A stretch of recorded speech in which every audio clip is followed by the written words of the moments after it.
Right, I think that's probably as good a time as any to get going. So welcome everybody, both online and in person. Thank you so much for coming along to what is the first ever talk we've done down in Springfield as part of a festival of astronomy. I'm aware that we're very thin on the ground, but the first time you do something, it's often a bit like that. So I really appreciate your company tonight. I'm Jonti, and I'm Professor of Astrophysics here at UniSQ, and I do a lot of kind of talking to the media, but I'm also a researcher here and one of the teaching staff, so I get to teach into our wonderful degree. And this Festival of Astronomy is something we've been running for probably about a decade now, up in Toowoomba. And the head of our centre has been saying for ages we should do something down in Springfield as well. So here we are, that's why we're here. We do have people joining us online as well as in the room here. So when it comes to questions, those of you in the room will get to ask anything you want, but we'll also have the wonderful Des who's helping out, relaying the questions from the webinar side of things to care to our online audience as well. The plan for tonight is, firstly, I'm going to give a talk that will run for an hour, maybe a little bit more. I get a bit distracted when I'm talking about things I love, all about comets.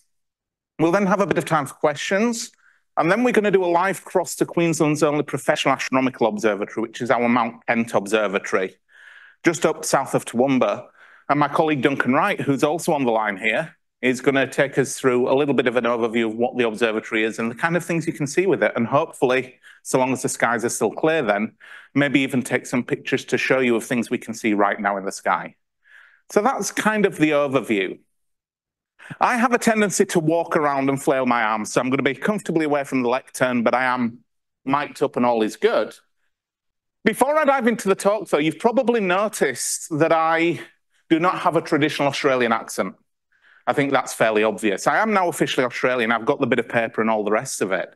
But I grew up in the north of England, and I got hooked on astronomy as a very little kid. And as well as digging into the things that we can see in the night sky and all the things I love, I was interested in the history of how we've learned that.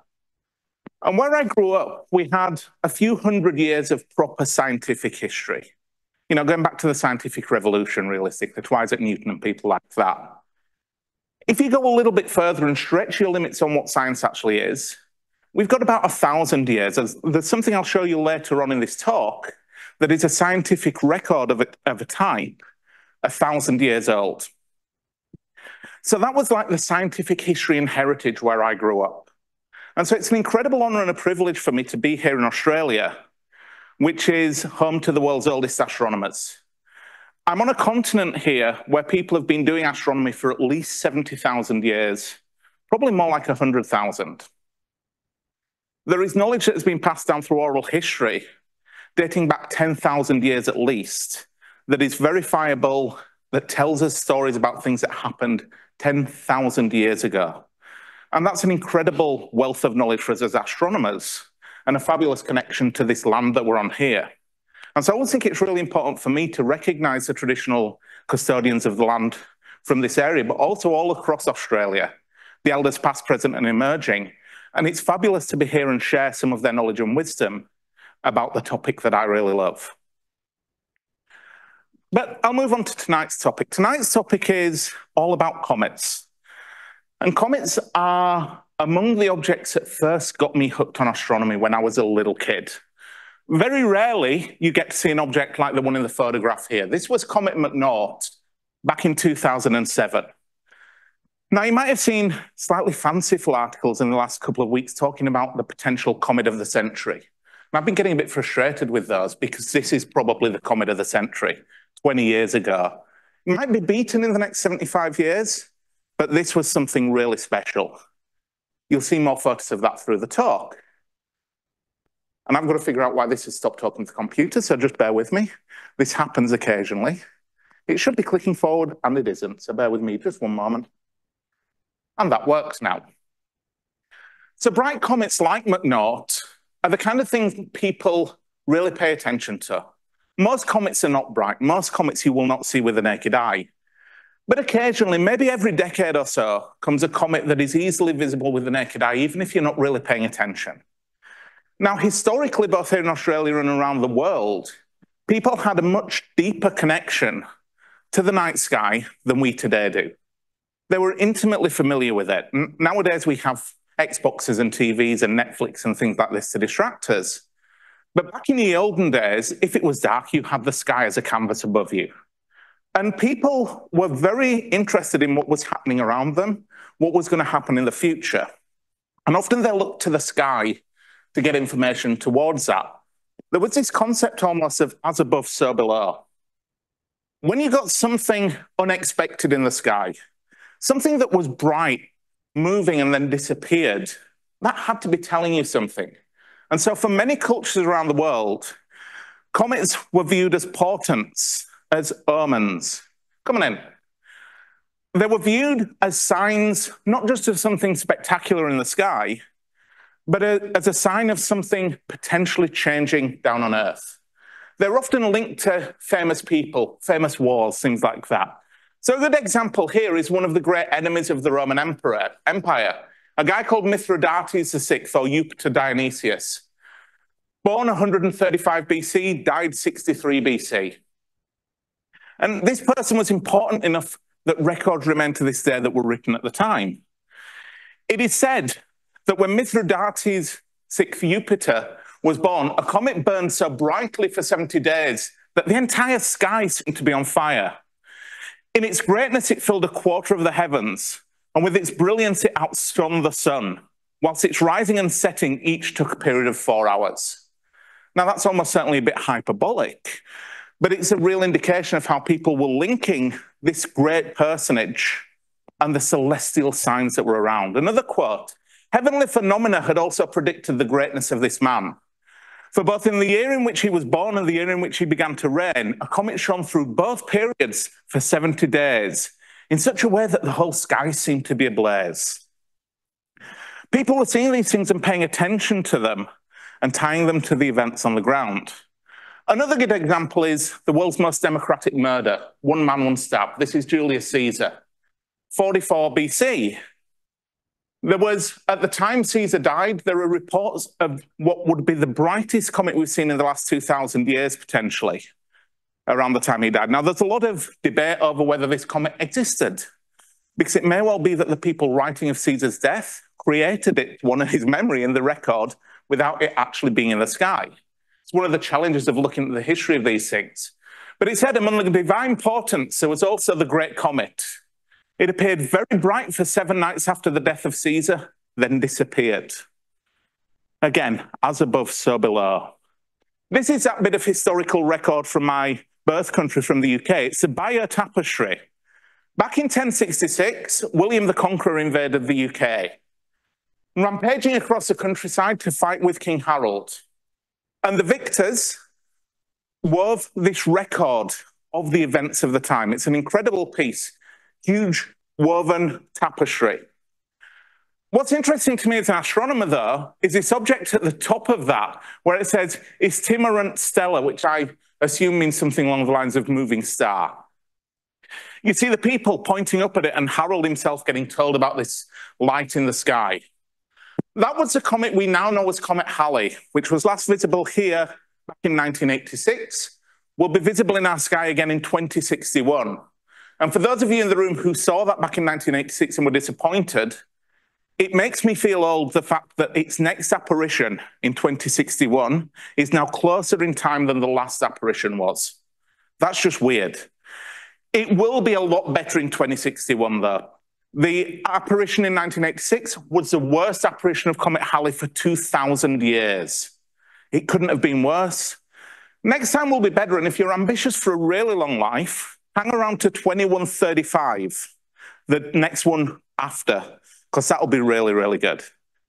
But back in 1066, Halley was really bright. That was second or third best apparition of the last 2,000 years. Just at the time William the Conqueror's armies were massing in the UK. And you kind of get the feeling from the tapestry here that they took it as an omen, that they viewed it as being an important part of their conquest. It was important enough for them to weave onto this tapestry, having a frame depicting the enemy seeing the comet, pointing at it, talking about what was going on. Now, ancient records of comets have been found from many, many different cultures. And they're an incredible resource to us as scientists because they allow us to go back in time farther than the modern records of the last 400 years go. Got a few examples here. To the right, you've got the oldest confirmed observations of Comet Halley, 164 BC, in an ancient Babylonian tablet that was translated, describes the motion of the comet. Now, this is really helpful because while we say that Comet Halley comes around every 76 years or so, that period is not as regular as clockwork. It's changeable. The planets give Halley nudges back and forth, but also the outgassing of material that gives it the tail and the coma we see acts like a rocket engine and pushes it around. So it's very hard to work back and forward in time to say with certainty over long timescales when it will be back 10 or 20 apparitions in the future or where it was in the past. But as soon as we get an observation from a certain time that can definitely be linked to that comet, we can say that it was there at that time. We can tie it down much more strictly, and that allows us to extend our knowledge much further back in time. So that was a very valuable artifact that was found. At the top left, you have ancient Chinese records of broom stars of comets. What I find really interesting here is the left-handmost of those that looks like a symbol that in the last 50 years, 60 years has become very unfavored around the globe. But there are scientific papers out there looking at that symbol, the symbol of the swastika, and trying to tie it to comets. You see, it's a symbol that is found all across the world. There are suggestions that it is found among cultures that had not communicated with one another in the past. So where had all these different cultures got this idea for this symbol from? Well, there is a suspicion that in our solar system, maybe 5, 10, 15,000 years ago, there was an incredibly large comet captured into the inner solar system that went on to fragment and fall apart, and we still see the debris from that comet today. If that comet came near the Earth, we would have been able to see the individual jets on it in among the brighter glow, giving us something like that. So there is a suggestion that the widespread nature of that symbol in human culture ties back to ancient sightings of a very bright comet that came near the Earth. A lot of people argue that's probably total cobblers, but there are people who are very invested in this as an idea. At the lower left, we have a document that is on the boundary between this cultural knowledge of comets and the modern scientific viewpoint. That is a figure drawn by the great observer Tycho Brahe of the Great Comet of 1577. Now, it's an interesting document for a number of reasons. We've got the Earth at the center, and then you've got the sun over here with things going around the sun, but the Earth offset from it and the sun going around the Earth, reflecting the cosmology at the time, the Earth-centered universe. But Brahe carried out really important observations that he detailed here. Now, this comet was spectacular. It was the comet of the century from the 16th century, the 1500s. This is a woodcut of it being observed from Prague. At the time, people were starting to try and figure out what comets were. And there was a suggestion that there might be atmospheric phenomena, like high clouds or something.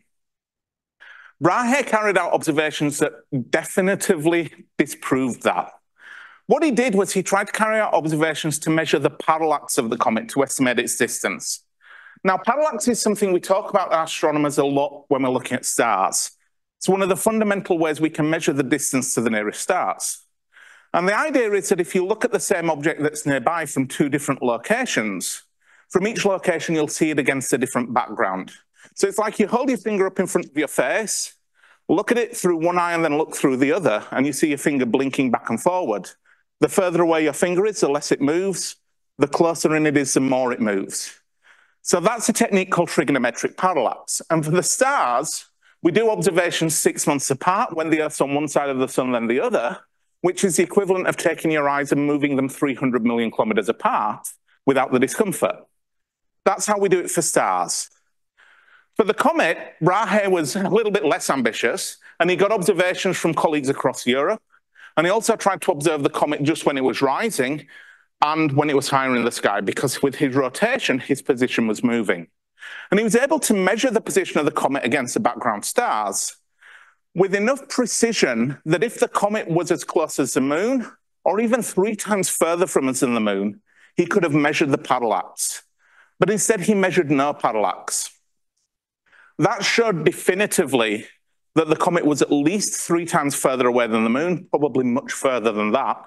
so it could not be an atmospheric phenomenon. And in many ways, this was really the birth of cometary astronomy as a science rather than as a cultural artifact. The next great leap forward came with Comet Halley. Back in 1681, Sir Redmond Halley was the astronomer royal, and he was great friends with a guy called Sir Isaac Newton. And Newton had just finished working on his masterpiece, the Principia Mathematica, which lays down mathematical rules for how we can work out how things move under gravity, among many other things. Now, Halley was fascinated in 1682 when he saw this big bright comet in the sky. And he thought, where did that comet come from? Where was it going? So he looked back through the historic record, and he found that in 1607, there'd been a similar comet that had moved in a very similar way when you plot its location in the solar system from all the observations. He went back further, and in 1531, there was yet another comet that moved in a similar way. Now, at the time, the established understanding was that comets just passed through the solar system once. They traveled in a straight line, then disappeared forever. But Halley had this leap of faith, this leap of imagination. And he said, what if this comet is coming back? What if it's bound to the sun and it's moving on an orbit that takes 75 or 76 years to complete? Well, if that's the case, it will return. It will come back in the year 1758. And he made this prediction. As the years passed, his fame grew. The year 1758 came around, and by then everybody was prepped to look for the return of this comet. Could it be true? Could comets actually come back time and time again? So people scoured the skies, and nothing was found. All the way through until on Christmas Day, December the 25th, a German amateur astronomer called Johann Georg Pallich found the comet low in the sky, and that was confirmation. Comets come back. They're not just temporary transient visitors that come through once and never again, but they are bound to the sun and they can appear repeatedly. The next step in our knowledge came, again, about a century later, with a comet called Comet Lexell. Now, most comets are named after the people or observatories that discover them, but there are a small handful like Comet Halley and like Comet Lexell that are instead named for the mathematicians who worked out their orbits. Comet Lexell was actually found by an astronomer called Charles Messier. Messier is a familiar name to astronomers around the globe because he published the Messier Catalogue, a list of 110, well, probably 109, beautiful objects in the sky that look really good through a telescope and are good to photograph. That's not why Messier built that catalogue. He was an avid comet hunter, and with his telescope, he would scour the night sky looking for little fuzzy blobs and then see if the fuzzy blobs move, because that's how you find a comet. And he kept coming across these fuzzy blobs in the sky that he thought were comets, but they didn't move. So the Messier catalogue that we love today is his list of the annoying things he kept seeing that he didn't want to. He did as a good service. But aside from that, he did find a number of comets, and this one in particular was really remarkable. He discovered it on the 1st of June, 1770, as a dull little fuzzy blob. By the middle of July, it had got as bright as the brightest stars and moved incredibly quickly across the sky for a comet. Now, if you've watched TV shows and movies, they get this terribly wrong. You get the impression of a comet streaking across the sky because they don't actually talk to scientists. A comet moving quickly across the sky usually means that from one day to the next, its position against the background stars has changed by a degree or two. So these things are usually tens of millions of kilometers away. So even though they're going quickly, they're far away, and that motion's quite small from the point of view of the Earth. Comet Lexell, at its closest, moved across the sky at 42 degrees an hour, which is kind of unheard of. So people wondered what was going on. They took the observations of the comet, and they realized very quickly that it had come very close to the Earth. It is still, for a substantial-sized comet, the closest approach in the historical record. It passed within about 2 million kilometers of Earth. That's what, about 7 times the distance to the moon. Doesn't sound that near a miss, but in astronomical terms, that's a very close encounter. And that's why it moved so quickly across the sky. But the other thing they realized when they worked out the orbit of this comet was that it was going around the sun with a period of just under 6 years, which puts an obvious question. This thing was bright, it was bright enough to see from the middle of big cities. Why had we not seen it before in 1764 or 1758?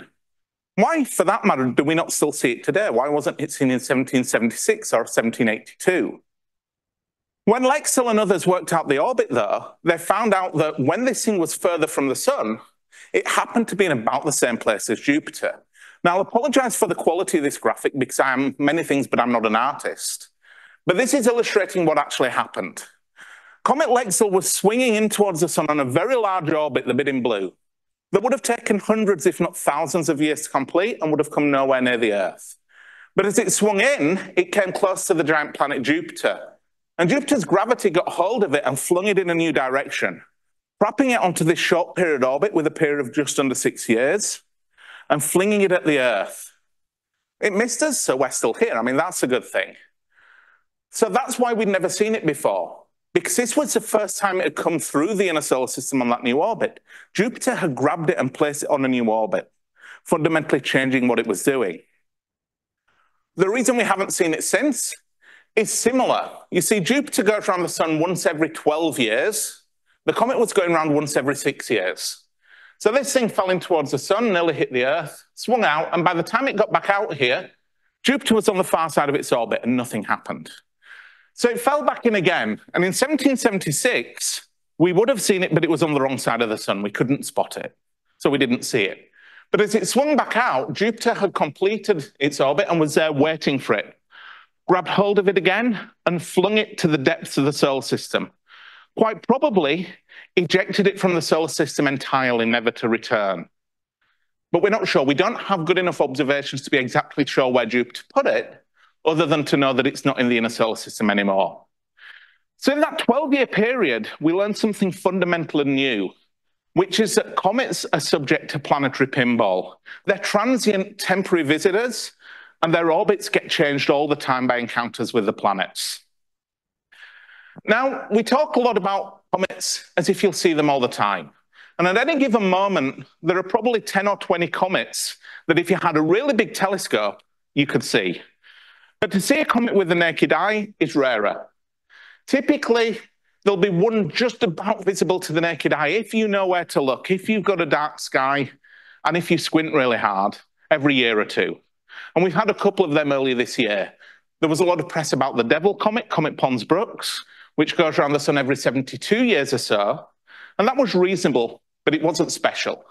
And if you went out and looked for it because there were all these hyped up media articles saying, go see the best comet ever, you were undoubtedly disappointed.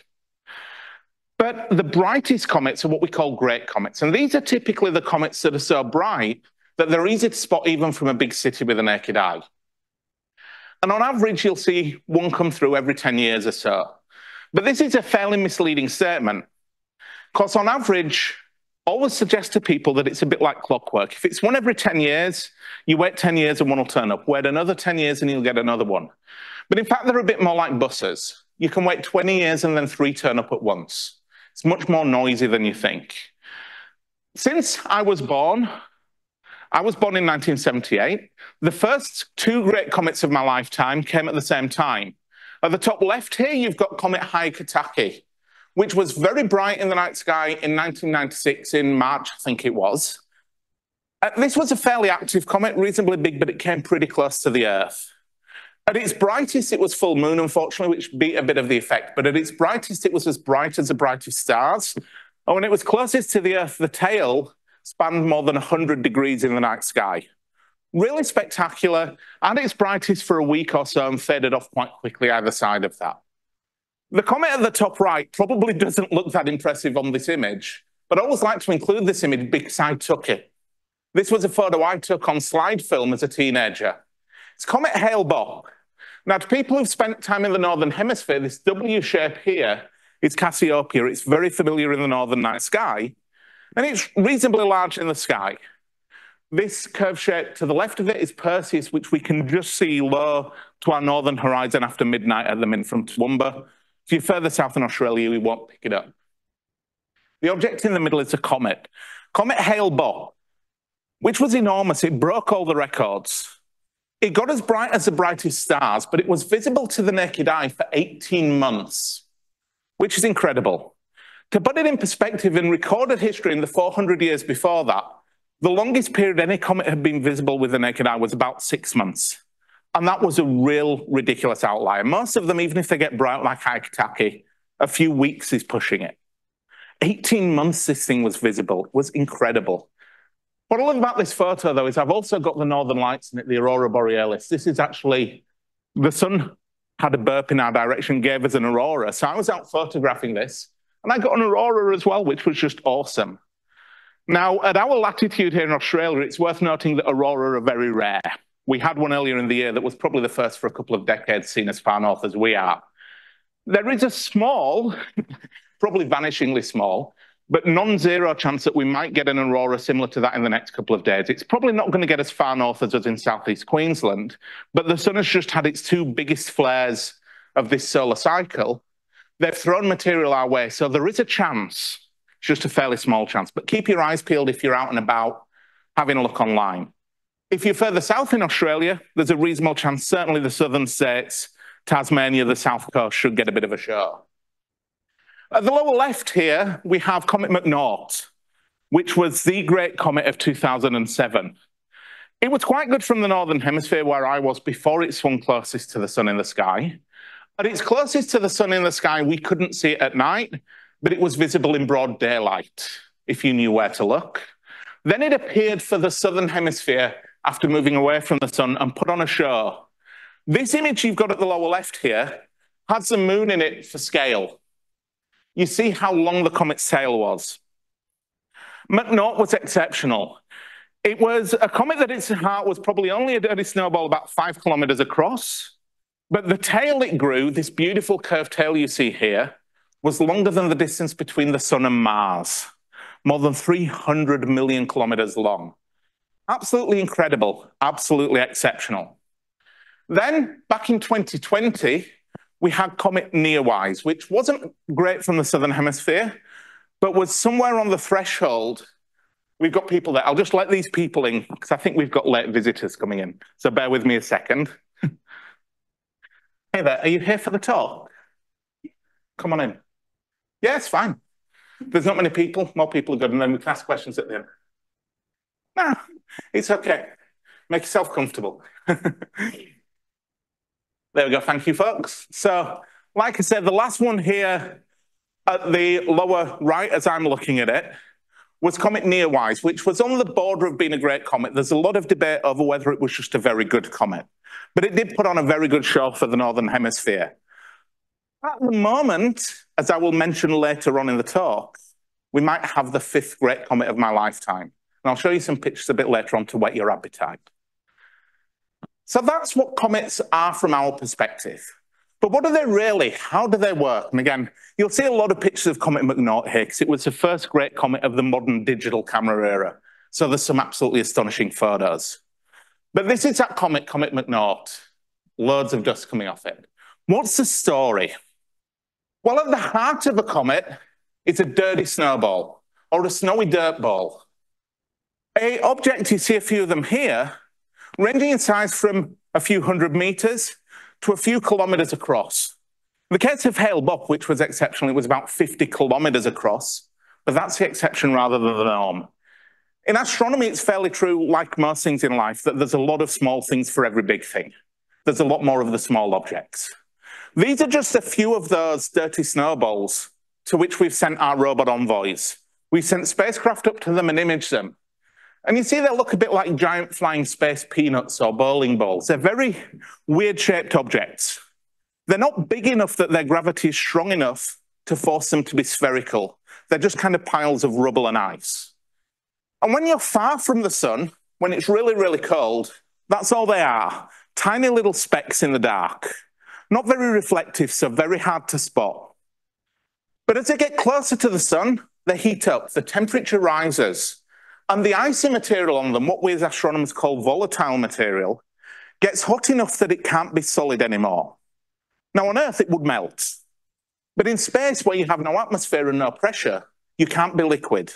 So this ice goes directly from solid to gas. It's a process we call sublimation. So we say that this ice sublimes, turns into gas, and it jets out from the surface of the comet, not uniformly across its surface, but only in the areas where that ice is exposed. If it's buried under rubble, it doesn't really do much. So you get jets erupting on the comet, carrying gas into space, and carrying with them dust. This is Comet Churyumov-Gerasimenko that was visited by the Rosetta spacecraft. And you can see that jetting behavior happening here. You can see that the daytime side, where it's got hot, has jets of dust and gas erupting from it in certain locations, gouting into space. That's what we call activity. That's when a comet becomes active. And that gas and dust spreads out in space around that cometary nucleus and shrouds it in what we call a coma. A beautiful diaphanous glowing cloud that really hides the nucleus. The nucleus is a tiny speck in the middle here, a few kilometers across. This coma is probably bigger than the distance between the Earth and the Moon, even for quite a small comet. Tens, hundreds of thousands of kilometers across. You'll see, though, that that coma is shaped. What's happening here is that that gas and dust is exposed to the sun. It's exposed to sunlight and also something we call the solar wind. Material being flung outward by the sun, rushing outwards at ridiculous speeds, hundreds of kilometers a second quite often. And that exerts a force that pushes the gas and dust away from the sun. So you grow the coma immediately near the comet, and then that gas and dust is pushed backwards to form the comet's tails. So despite what, again, Hollywood movies may have you believe, the tails of a comet are like a windsock. They always point away from the sun in the same way that the windsock points away from the direction of the wind. And you get multiple types. This is Comet Hale-Bopp again, with its huge nucleus kicking out lots of gas and dust. The whitish, yellowish, creamish colored tail here that curves a little bit is all that dust that the comet's giving off. Those dust grains have a little bit of mass, so they don't get blown as hard and as fast as the gas does. They occupy the comet's orbit, being pushed away from the sun as well. So they trace the comet's motion a little bit and you get a bit of a curved tail. So the whitish tail is dust. The blue tail here is what we call the ion tail or the gas tail. This is mainly hydrogen, bit of oxygen, because the most common ice is water. You get your water turned into a gas, expands, is exposed to the sun's UV radiation, broken into hydrogen and oxygen, but also some of the electrons get knocked off, which makes it ionized.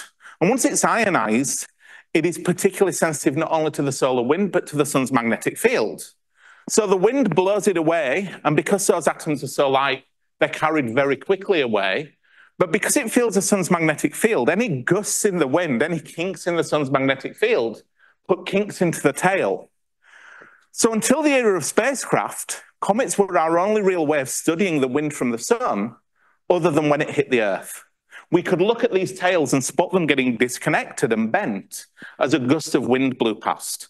Just like watching the windsock at the airport as a gust goes by and it lifts up and then falls down again. We do see comets with more than two tails. You know, your typical idea is you have a dust tail and a gas tail, but you can see a remarkable amount of structure. The two on the left-hand side, one old and one new, are Comet Aron-Roland back in 1956, and the comet with the wonderful name of ZTF from, I think that was 2023. And you can see this sunward pointing tail. Here you see it as a bit of a fan. With Comet Aron-Roland, you see that spike. That's called an anti-tail. And that happens when the Earth is in a very special viewing geometry, so that the tail's kind of coming towards us. So you've got that fan of the dust tail like this, but the Earth's looking from here down along it. So you see some of it appearing to be in front of the comet. And you can see that structure quite well in the bottom left with ZTF. You can see the fan coming out towards us. Purely a geometry thing. You then have comets like the one in the middle is a really good example. Comet de Chezeaux from the 1700s. See with Comet West here as well, the Wright, and Neowise has it a little bit as well. Comets that appear to have multiple dust tails. Now that's an artifact of a comet that's moving quickly through space. It's getting quite close to the sun and it's whipping around, changing position quite quickly, coupled with a comet that has one or two very active areas that are only active when it's daytime on the comet. So you've got one big geyser pumping out dust, and then it's nighttime for that geyser and it goes to sleep for a bit. Then it wakes up again and kicks off a lot of bit of dust again. Each time it's emitting, it emits one of these stripes. Rotates, turns off, the comet moves a bit, puts another stripe out and another. So the stripes here are kind of showing you where the comet was in the past. And that's how you get those multiple tails. And that was really apparent with Comet McNaught. think this is an incredible pair of images. These were taken a few hours apart, one at dusk and one at dawn. And the tail was so long it could be seen in the morning and the evening sky, wrapping around the position of the sun, which is down here. This looks a bit complicated, but the dashed line is showing you the path Comet McNaught was following through space, getting very close to the sun and so moving really quickly. At its closest, more than 100 kilometers per second. The dust is being pushed outwards, so these dashed lines that are going from the head of the comet out to the right are showing you how much time before it was closest to the sun dust would have to be emitted to be at that point. And then the solid lines are showing you dust grains of different sizes, essentially. So what you're seeing here is that dust grains get pushed outwards, but each individual one of these stripes was emitted on a different day on the comet. It was active, it gave off a lot of dust, then had a rest. Kicked off a lot of dust and had a rest. And the dust that was emitted a few days ago has been blown outwards, leaving a separate bit of tail disconnected from the comet. That's how you get those multiple stripes. You need the right viewing angle to see them, and you also need the comet to be very active and get very near the sun, which is why comets with these multiple tails are really the exception rather than the norm. We've got broadly two different types of comets from a common point of view. We've got the objects that we call long-period comets. These are comets that go around the sun on orbits that take much, much longer than a human lifetime to complete. Not just like Comet Halley, 76 years, or like Comet Lexell, 6 years, but 10,000 years, 100,000 years. Here's a figure that is so outdated that it still has Pluto as a planet. My apologies for that. But this is a figure that was released when Comet Hale-Bopp and Comet Hyakutake were in the sky back in 1996. And it shows 4 of the really good comets from the late part of the 20th century and Comet Halley for scale. So you've got Jupiter, Saturn, Uranus, and Neptune. To give you a scale, Neptune is 30 times further from the sun than we are. They're the paths they follow around the sun. And each of these lines shows you the path that the comets follow. Comet Halley goes around the sun every 76 years or so. It's currently just about out here. It's just turned round. Comet Kohoutek, back in 1973, was really interesting. When it was first discovered, it was unusually far from the sun for a comet to be picked up, and it was already giving off gas. So people got excited, and they published headlines saying, the comet of the century has been found. This thing is going to be incredibly bright in your sky in a couple of months' time. Get excited, this is the one. Then it came through, and it was good. It was easily visible with the naked eye, but because of all the hype that had been built up around it, it didn't meet the hype. So if you look on places like Wikipedia that are talking about what happened in the past, it's referred to as a spectacular disappointment. It was not the comet people hoped to see. It may do better when it comes through again in a couple of million years' time. It's going to swing out halfway to the nearest star before it turns round. Comet West in 1976 was kind of overlooked. It was an incredible comet, a great comet, but a lot of people didn't see it, and there were a few reasons for that. One was that it was only 3 years after the spectacular disappointment, and people had the boy who cried wolf syndrome going on.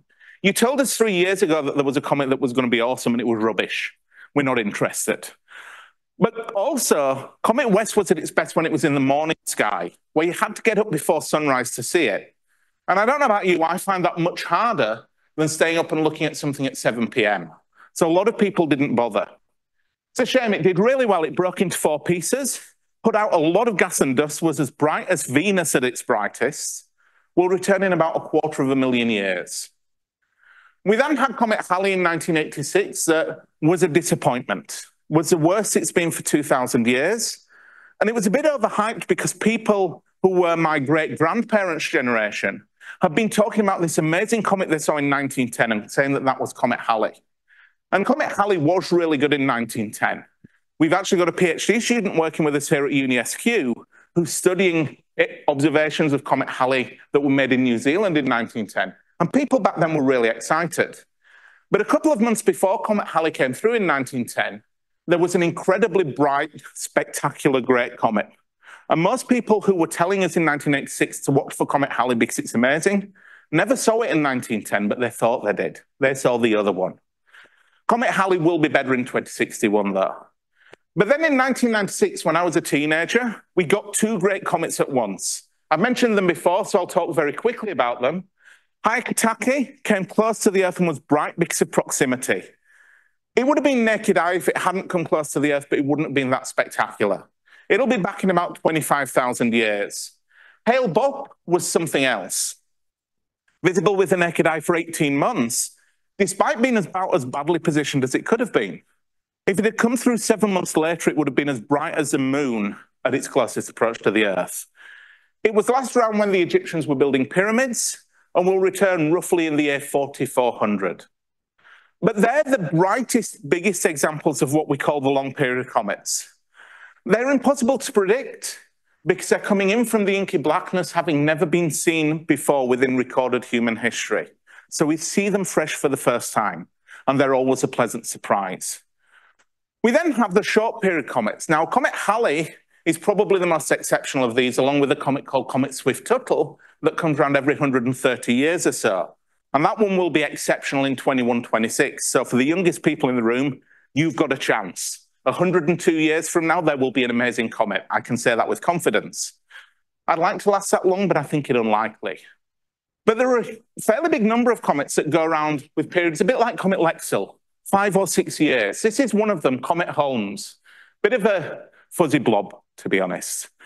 But there's a couple of hundred of these moving on 5 or 6 year periods that come back nearly as regularly as clockwork. They get bounced around, they do funny things, but they're there. You can see their orbits here again with Jupiter and Saturn as the outer 2 white circles, the inner planets' orbits as the inner white circles.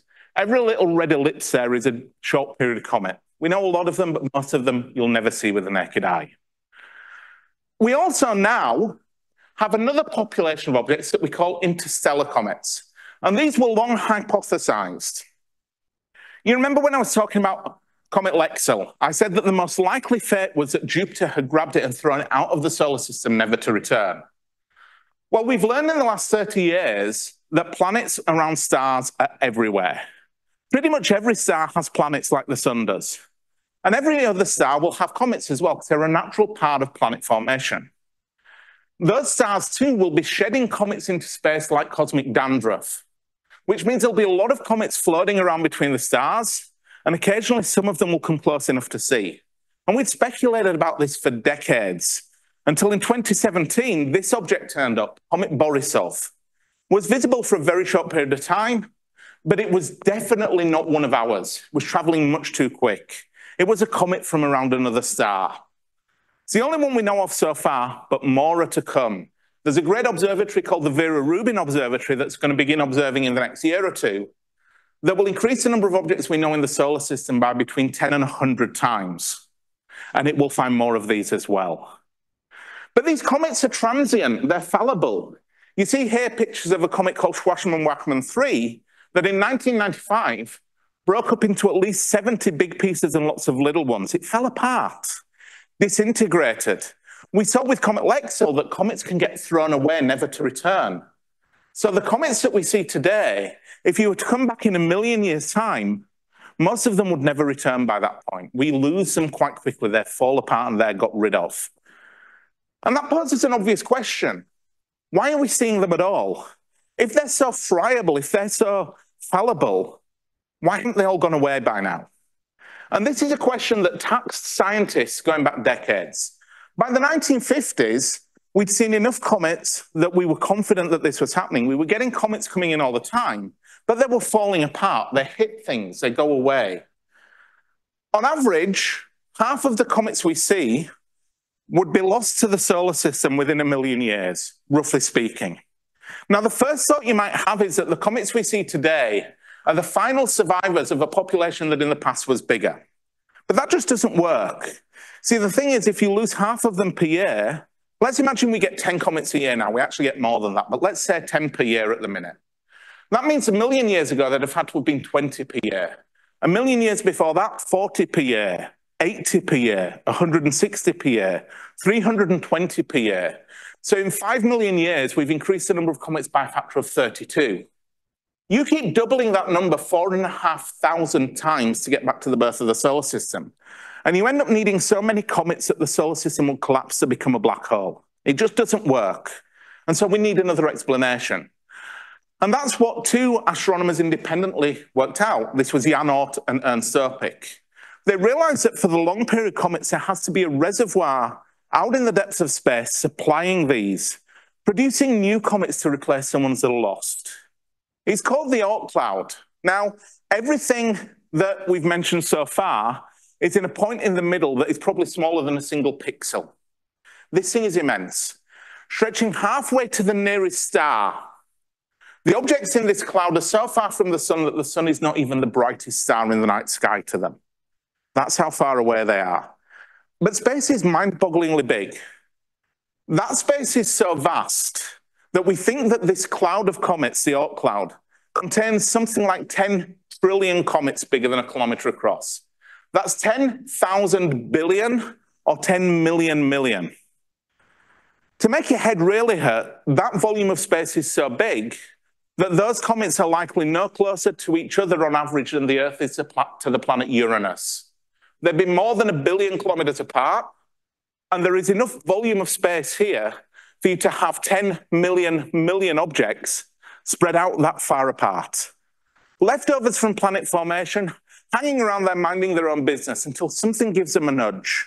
Might be passing star, might be the gravity from our galaxy, but that nudge causes them to fall inwards towards the sun to become the next generation of long period comets. The analogy here is a bit like going to the river in Brisbane. Go down to the river today, go there tomorrow, go there next week, and the level of the water will be about the same every time you visit. But the water molecules that are there today, when you go back tomorrow, they'll have flowed out to sea. That water will now be out in the ocean. And it'll be an entirely different set of water molecules you see. You'll still have about the same amount. That's like the long period comets. It's a constantly changing population, but with roughly constant numbers. Varies a bit, but roughly constant numbers. The Oort cloud is a bit more like Lake Wivenhoe. If you go there today, tomorrow, and next week, there'll be about the same amount of water in it, but being a lake, that water's mainly not going anywhere. It's the same water. But there's probably a trickle of water going over into a river flowing into Brisbane, giving you the water that the people in Brisbane will see next week or next month. That's the kind of analogy I use when I visualize these reservoirs.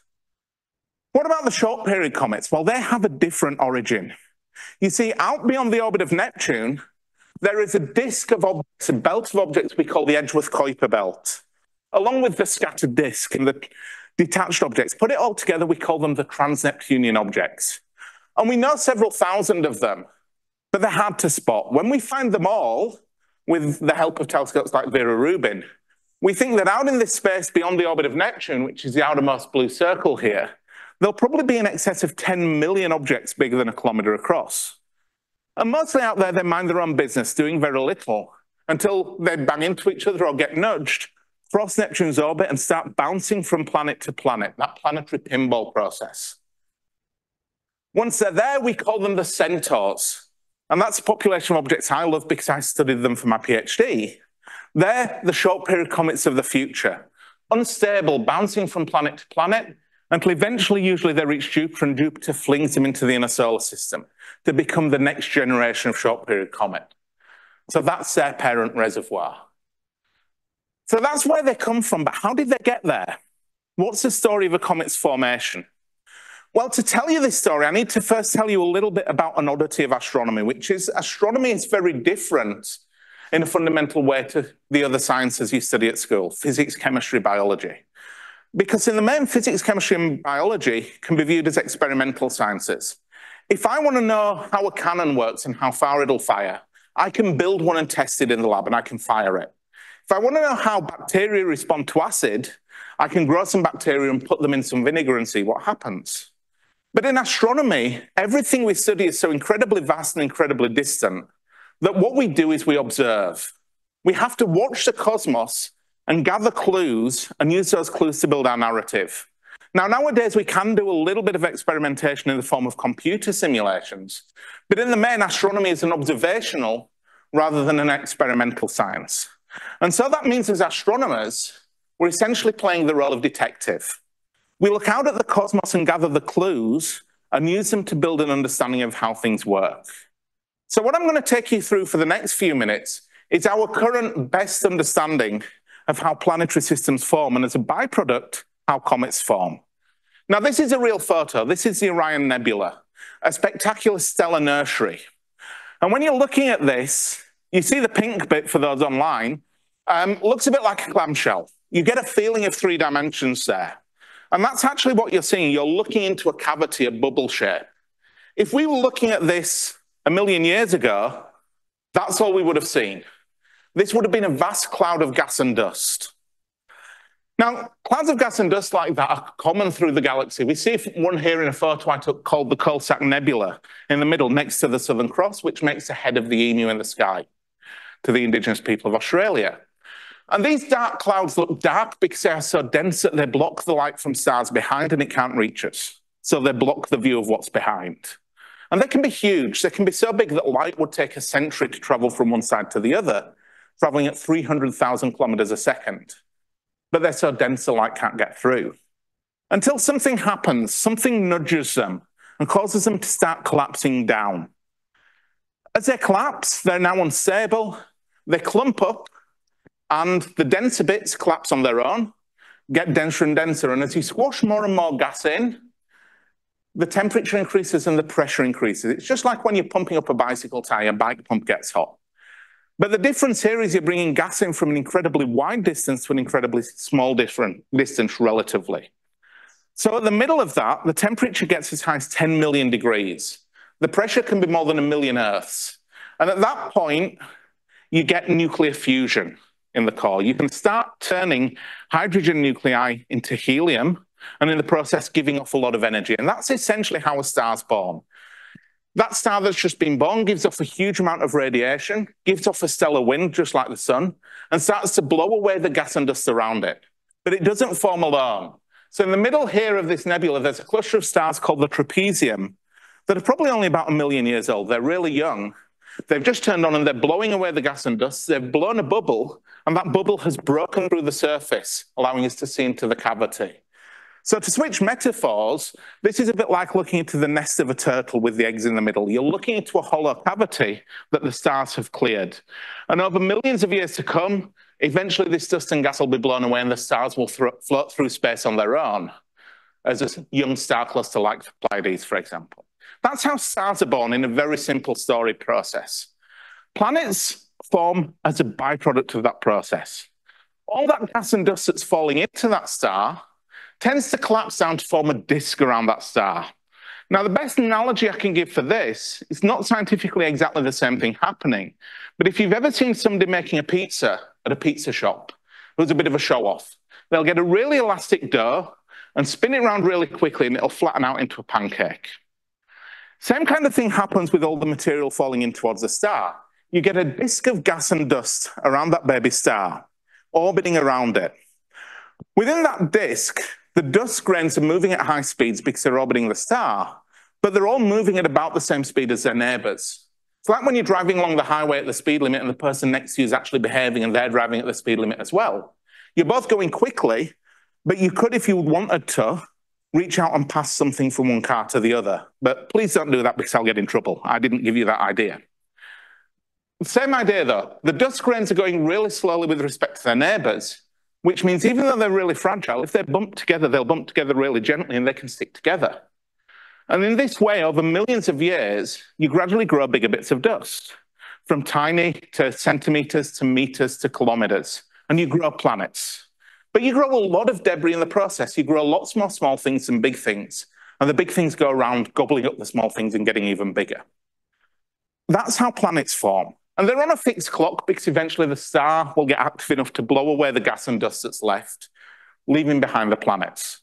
Sounds a bit like a fairy tale, but we do see it happening, and I'll show you that in just a minute. Where comets come into this is that in that disk of gas and dust, the temperature varies. When you're close to the star, it's hot, and when you're far from the star, it's cold. At any given location, you have solid material, which is anything where the temperature is cold enough for it to be solid rather than gas. And as you go further from the star, it gets colder, so more of the gases turn to solid.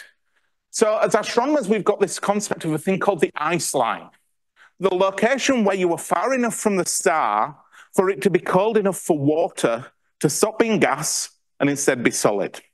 And further out than that, you have a huge amount of water ice in that disk. Everybody imagines water is rare, but it's actually one of the most common molecules in the universe. You've got hydrogen, which is the most common atom, oxygen, which is the third most common atom. You put them together and you get water. Water as a molecule is incredibly abundant in the universe. So beyond that ice line, there's a lot of solid material, which helps you to grow planets really quickly, which is why in our solar system, all the big planets are quite far out. Now, different planetary systems form with very different conditions, so we see a lot of diversity. But beyond that ice line, you formed huge amounts of solid objects, from meters across to kilometers across to planet-sized, more of the small ones. Those objects then, as you formed big planets like Jupiter, a lot of the smaller objects got scattered and thrown around. They got cleared out and flung into these reservoirs. So the debris that formed out here at the same time that Jupiter, Saturn, Uranus, and Neptune were forming some of it was eaten and went into Jupiter, Saturn, Uranus, and Neptune, but a lot of it was flung outwards to form the Oort cloud. Some of it was swept outwards to form the trans-Neptunian objects. That's where we got our reservoirs of comets from. So when we observe a comet, we're looking at something that is a pristine fragment of the time when our planets were born. And eventually, the star clears out the debris, and you're left with just the planets and the assorted lumps of ice and rock that are the comets and the asteroids. And as I say, we see it happening.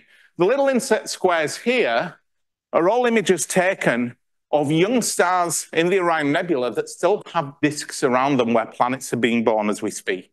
Some of them more face on, some of them more edge on. So we do see this process happening around young stars today. So that's how we get comets, but what about their aftermath?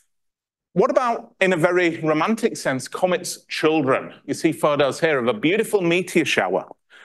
What's happening here? Well, as the comets go around the sun, they're shedding gas and dust. We see with Comet McNaught here the huge amounts of dust that it's kicking off into space. And every comet is doing that. Every time it comes past the sun, it loses a bit more mass. It sheds gas and dust into space. And again, with my terrible artwork here, I'm sorry for my lack of artistic skill. You get a comet put onto an orbit. Imagine like Comet Lexell flung onto that 6-year orbit. And every time it goes around the sun, it sheds a bit of dust.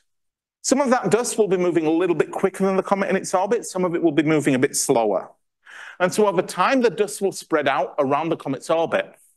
When the comet's young then, when it's only been on that orbit a short period of time, there'll be a lot of dust near it, polluting space, moving with it, but not much elsewhere. That's where you get a meteor swarm, and that can be quite dense, and if the Earth runs into it, we get a lot of debris hitting us, and we get a meteor storm, and that's very cool.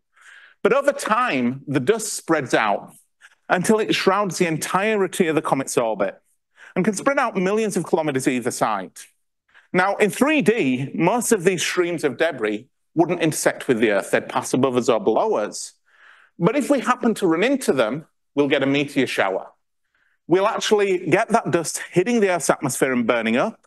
And every time we go around the sun and come back to the same place in our orbit, we'll run into the dust again, and we'll get that meteor shower again, which is why we get annual meteor showers. Now, what tells us that it's a meteor shower is that when you watch and you see lots of meteors on a given night, try and trace them back in the sky and see where they came from. You'll see in this image here of the Geminids, which are our best meteor shower of the year, all these streaks of light point roughly back to the same place in the middle there in the constellation Gemini. They are all meteors coming from the same source, debris left behind by the same object. And the reason they're spreading out like this and all pointing back to the same position is purely a matter of perspective. Here's an image taken, I think, in San Francisco of a road that is going off straight in the distance with tram tracks and power lines and buildings with walls and windows. If you look to the point in the distance, all of these are diverging, but they all point back to that same place. They're moving parallel to one another, but they're coming closer to you, and so perspective causes them to diverge.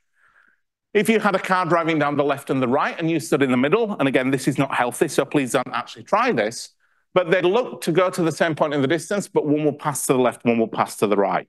And that's exactly what we're seeing with the meteors in a meteor shower all diverging from a single point in the sky. Every meteor stream will encounter the Earth in a different direction, so they'll appear to radiate from a different point in the sky, and we name them for the constellation from which they appear to come.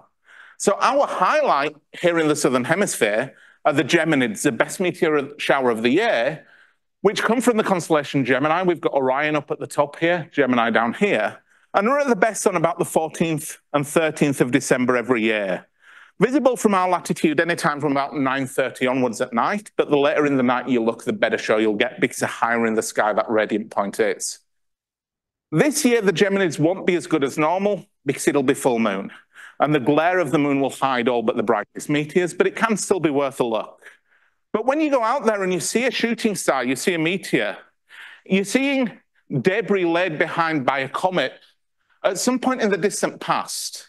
If you get up in the morning in the start of May, you'll see the Eta Aquariid meteors, the second best shower of the year for us here in Australia, in the hours before dawn. Each shooting star you see from that shower, each meteor you see, is a fragment from Comet Halley that's been whizzing around the sun every 76 years or so for thousands, if not tens of thousands of years, laying down lots of debris. And we hit that debris twice a year. We get the Eta Aquariids in May, and we get the Orionids in October. The Orionids aren't as good a shower, but they're active right now. So you could, if you're up in the early hours of the morning, see a piece of Comet Halley burning up harmlessly high overhead. Anyway, that's enough about comets in general. Let's go to comets in specifics for the last few minutes. Back in January 2023, a new comet was discovered. Comet C/2023A3 Chuchinshan Atlas. Named after the two observatories that discovered it. The Chuchinshan bit is Purple Mountain Observatory in China, and Atlas is a big survey telescope that scours the sky all the time. There are many comets that get called Atlas. This comet was found unusually far from the sun. It was out near the orbit of Saturn and was already giving off a bit of gas and dust, and that suggested it could be interesting. Astronomers worked out the orbit, and they found that it was going to come pretty close to the sun, closer than the orbit of Venus. That means it was going to get really hot and give off a lot of dust and gas, and that meant it could be interesting. And it was also going to pass between the Earth and Sun, so get relatively close, not very close, but relatively close. So it should be visible from a good angle. Put all that together, and there were headlines like, Comet of the Century has been found, very reminiscent of Comet Kohoutek back in 1973. A lot of us were a little bit more cautious and said, this could be good, and it's going to be good in October 2024, but we'll have to wait and see just how good it becomes. So this is where it was when it was found. It's that tiny speck, like I say, out towards the orbit of Saturn. And it was going to plunge in and dive in between the Earth and the Sun, such that actually in a couple of days' time, on the 9th of October, it will be almost perfectly between the Earth and the Sun in the sky, and will be within a couple of degrees of the Sun from our point of view. And there'll be some beautiful images from some of our sun-observing satellites at that time that should show it really well. But there was speculation, could it get bright enough to count as a great comet? People were really excited, and it was brightening as predicted. Until about May this year, March, April, May, it seemed to slow down and stop. That led to, instead of Comet of the Century, reports coming out saying, the comet's falling apart, we're not going to see it, whaley, whaley, whaley. And again, a lot of people said, let's wait and see. We don't know.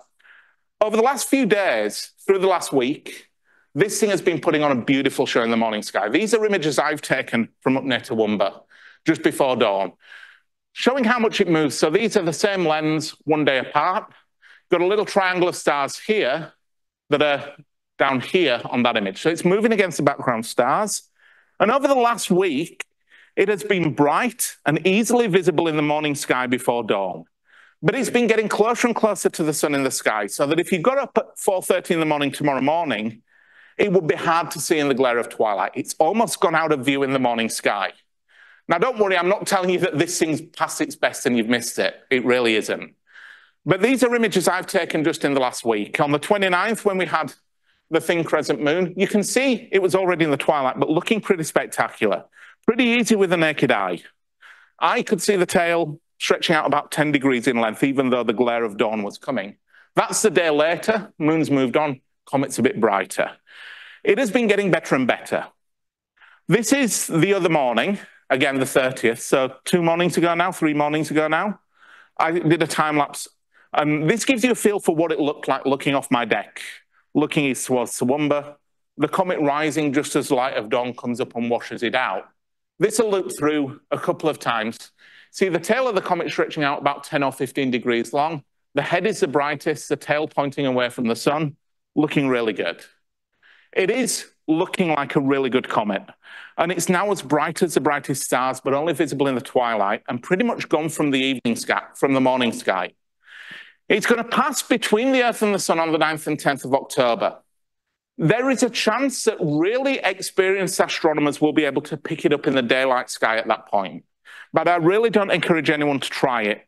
If nothing else, looking near the sun in the sky is a surefire way to damage your eyesight. So it's going to be impressive, but look at pictures online at that point. But by the 12th of October, it will start to reappear in our evening sky. Now, this is a little video I made. It's only about a minute and a bit long, using the free software package Stellarium that you can download. It's a planetarium program. It's currently showing the sky just before sunset on the 12th. That's not tomorrow, but a week tomorrow. I've turned the horizon stuff off, so that line is where the horizon exactly is. Obviously, if you've got trees or buildings, the horizon's a bit higher, but I wanted you to see low to the horizon. Because on the 12th, the sun will set at about 6 o'clock. The comet will set at about 6:30. So I'm starting to move time forward here. This is where the comet is. There we go. Sun has set, sun's out of the way. The sky's starting to darken. And there's a chance you'll pick the comet up low on the horizon after sunset. But as you see, it will be setting before the sky gets properly dark.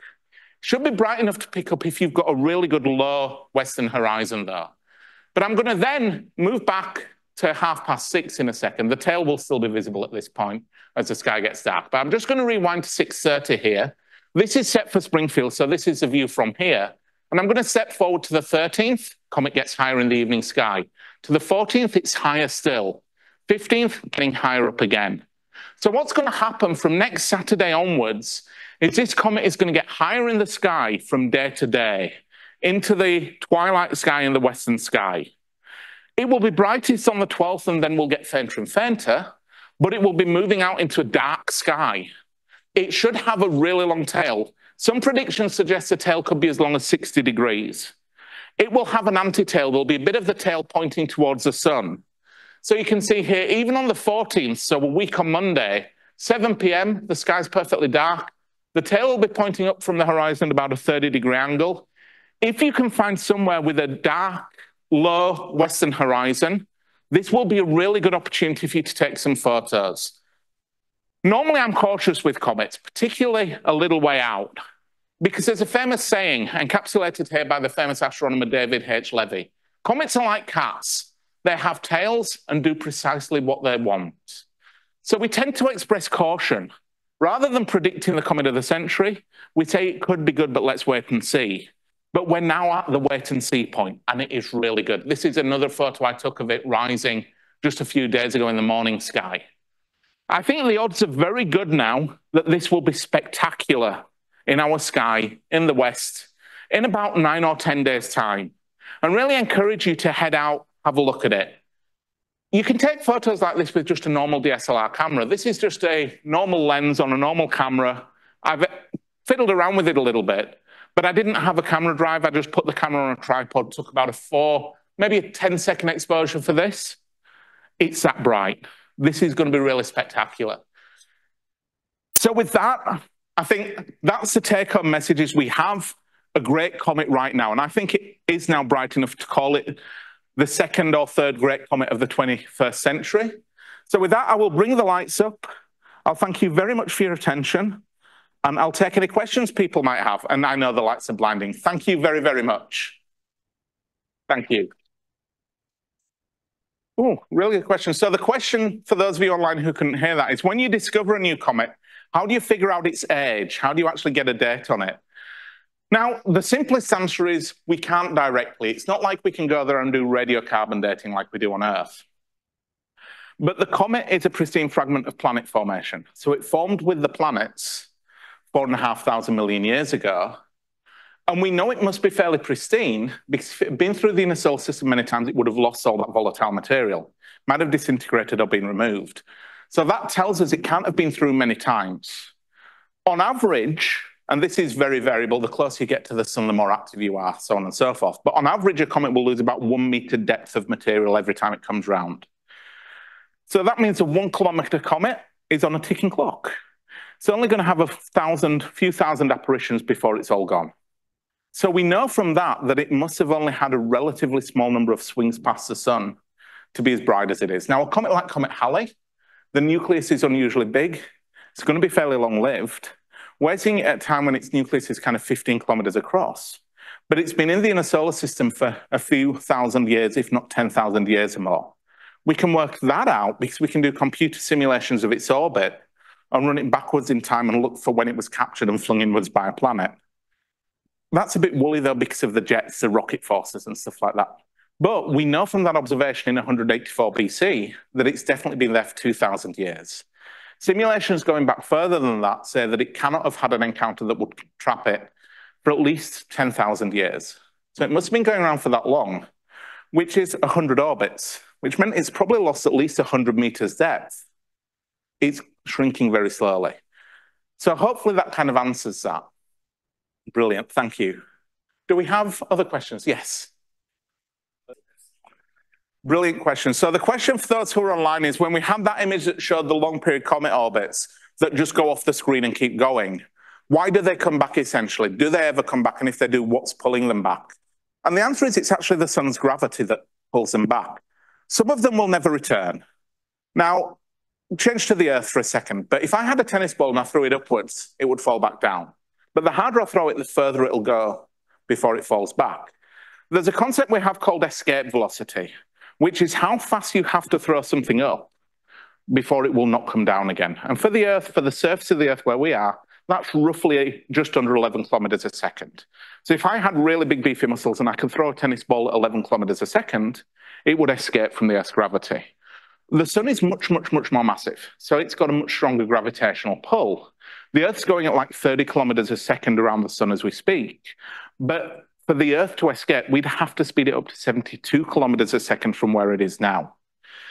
If you had something going at 71.9 kilometers a second, that 0.1 kilometer a second means it's never going to escape, but it will go a really long way before it slows down enough to fall back. And those long period comets are moving at speeds where they're not escaping necessarily, but they're going to get a very long way away. By a very long way away, I mean the outer edge of that Oort cloud area is probably halfway to the nearest star, if not a bit further, which is 200,000 times further from the sun than the Earth is. We're 150 million kilometers. 200,000 times that is a ridiculously big number. But they'll get all that way out, but it'll take them millions of years to get there. So a comet falling in from the outer edge of the Oort cloud might have an orbital period of 10 million years. When it gets back out there, though, it's far enough from the sun that the sun's got hold of it, but it's holding it very weakly, which means any nudges from anything out there can have a significant effect. If you've got a comet 100,000 times further from the sun than the Earth is, and it's about to fall in towards the sun, it'll be traveling at about 10 centimeters a second. It'll barely be moving. So a little nudge that changes that to 11 centimeters a second will really change where it's going to end up. And so when comets get that far out, they probably won't return on the same orbit because something will have nudged them. But that's the same reason that they're so sensitive to things nudging them to make them fall in the first place. If they're moving at 12 centimeters a second, they're not going to come anywhere near the planets. Something slows them down by just 2 centimeters a second, and suddenly they'll fall in and become a new comet.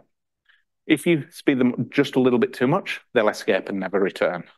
But it's all the sun has a ridiculously strong gravitational pull, essentially. Does that make sense? All good, thank you. Do we have any more questions in the room? I'll go to the young lady there first. Yes? It's a really good question. So the question for those online is, have comets ever hit planets, essentially? They do. In fact, within my lifetime, at least, we've seen it happen. So back in 1992, a comet was discovered that looked really weird. It was like a string of pearls in the sky. It was like loads of comets in a line. And they worked out its orbit, and it was not orbiting the sun. It was going around Jupiter, because it had come really close to Jupiter, so close that Jupiter's gravity had torn it into pieces and temporarily captured it. It swung out from Jupiter and back in, and in July 1994, all of those pieces crashed into Jupiter one after the other. It was a comet called Schumacher-Levy 9. For those of you who were in just before the start of the talk, I was playing a piece of music called Schumacher by Nightwish, which is a eulogy to the scientist Eugene Shoemaker, who discovered that, and now has his ashes actually on the moon.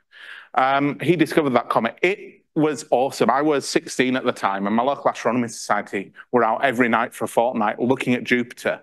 The impacts happened just around the far side, so we didn't see the impacts themselves. And the biggest of these fragments was maybe 500 meters across. So scientists said, well, look, we're not really going to see anything. A 500-meter thing hitting Jupiter is insignificant. Then the impact sites rotated into view, and the scars from those impacts, some of them were bigger than the Earth. It was absolutely incredible. They were visible for about a year. Jupiter gets hit more than we do, but the Earth will be hit by comets as well. You can almost consider the meteors we see in meteor showers baby comets hitting us, but they're centimeters and millimeters in size. They're really tiny. The bigger you go, the less objects there are. So a big comet impacting the Earth won't happen all that often. But an estimate is that a comet or an asteroid 1 kilometer across will hit the Earth on average every 300,000 years. The bigger you go, the less frequent it gets. But yeah, it is a real concern, and that's part of why we look at the sky. There's this idea of trying to protect us, because if we can see something coming that's going to hit us, and we get enough warning, we can maybe do something about it. So hopefully that helps. Cheers. Thank you. Next question, Simon. Pretty much. So the question for those online and those in the audience who couldn't hear is the tilts of the orbits of these comets, how are they distributed? And that was one of the clues for scientists that actually the short period comets have a different origin to the long period comets. Most, but not all of the short period comets have orbital inclinations, tilts, that are within about 30 degrees of the plane of the planets. Some of them are more tilted, but that's because they then get tipped up. So that tells you that those comets' origin is from something that's more like a disk. The long period comets, the Oort cloud comets, are coming in from all directions with all tilts. And that's coming back to your question, that's because they are far enough from the sun when they're out in the Oort cloud that the nudges from passing stars in the galaxy have circularized, randomized their orbits. So initially they were thrown out from the disk, but over 4,500 million years, they've been puffed up. So we're now surrounded by essentially a vaguely spherical cloud of comets that can then come in from all directions. And so that was one of the key pieces of science that told us about the two different origins for the two different populations. Really good question. Any more questions? Yes, there's one at the back. So the question was, tried to look for the Devil's Comet, Comet Pons-Brooks, back in April, but couldn't even spot it in the telescope. A couple of things going on here. One is that Comet Pons-Brooks was bright enough to see with the naked eye. It was better from the northern hemisphere, but it was not bright. So to see it with the naked eye, you needed to be somewhere really dark, needed to know where it is, and it was quite low in the sky when we could see it here. And a good tip for when you're looking at this comet actually in a couple of weeks' time, if you can't see it immediately, but you know you're looking in about the right direction at about the right time, don't look at it. It sounds really perverse. Use a technique called averted vision. So I'm looking at you and you're the comet and I can't see you. If I look over there and you're now towards the edge of my vision, I'm more likely to see the faint fuzziness. It's a technique called averted vision. It's because the periphery of our vision is more sensitive to faint light levels than the center. So that's one trick. With the telescope, the challenge is that you need to be able to find it. And if you have a modern telescope that's go to and you can tell it go to the comet and it goes and finds it for you, that's one thing. But if you don't have that, if you're trying to drive the telescope manually, your field of view of that telescope is probably smaller than my thumbnail is at arm's length. And you've got to get that bang on top of the comet to find where it is.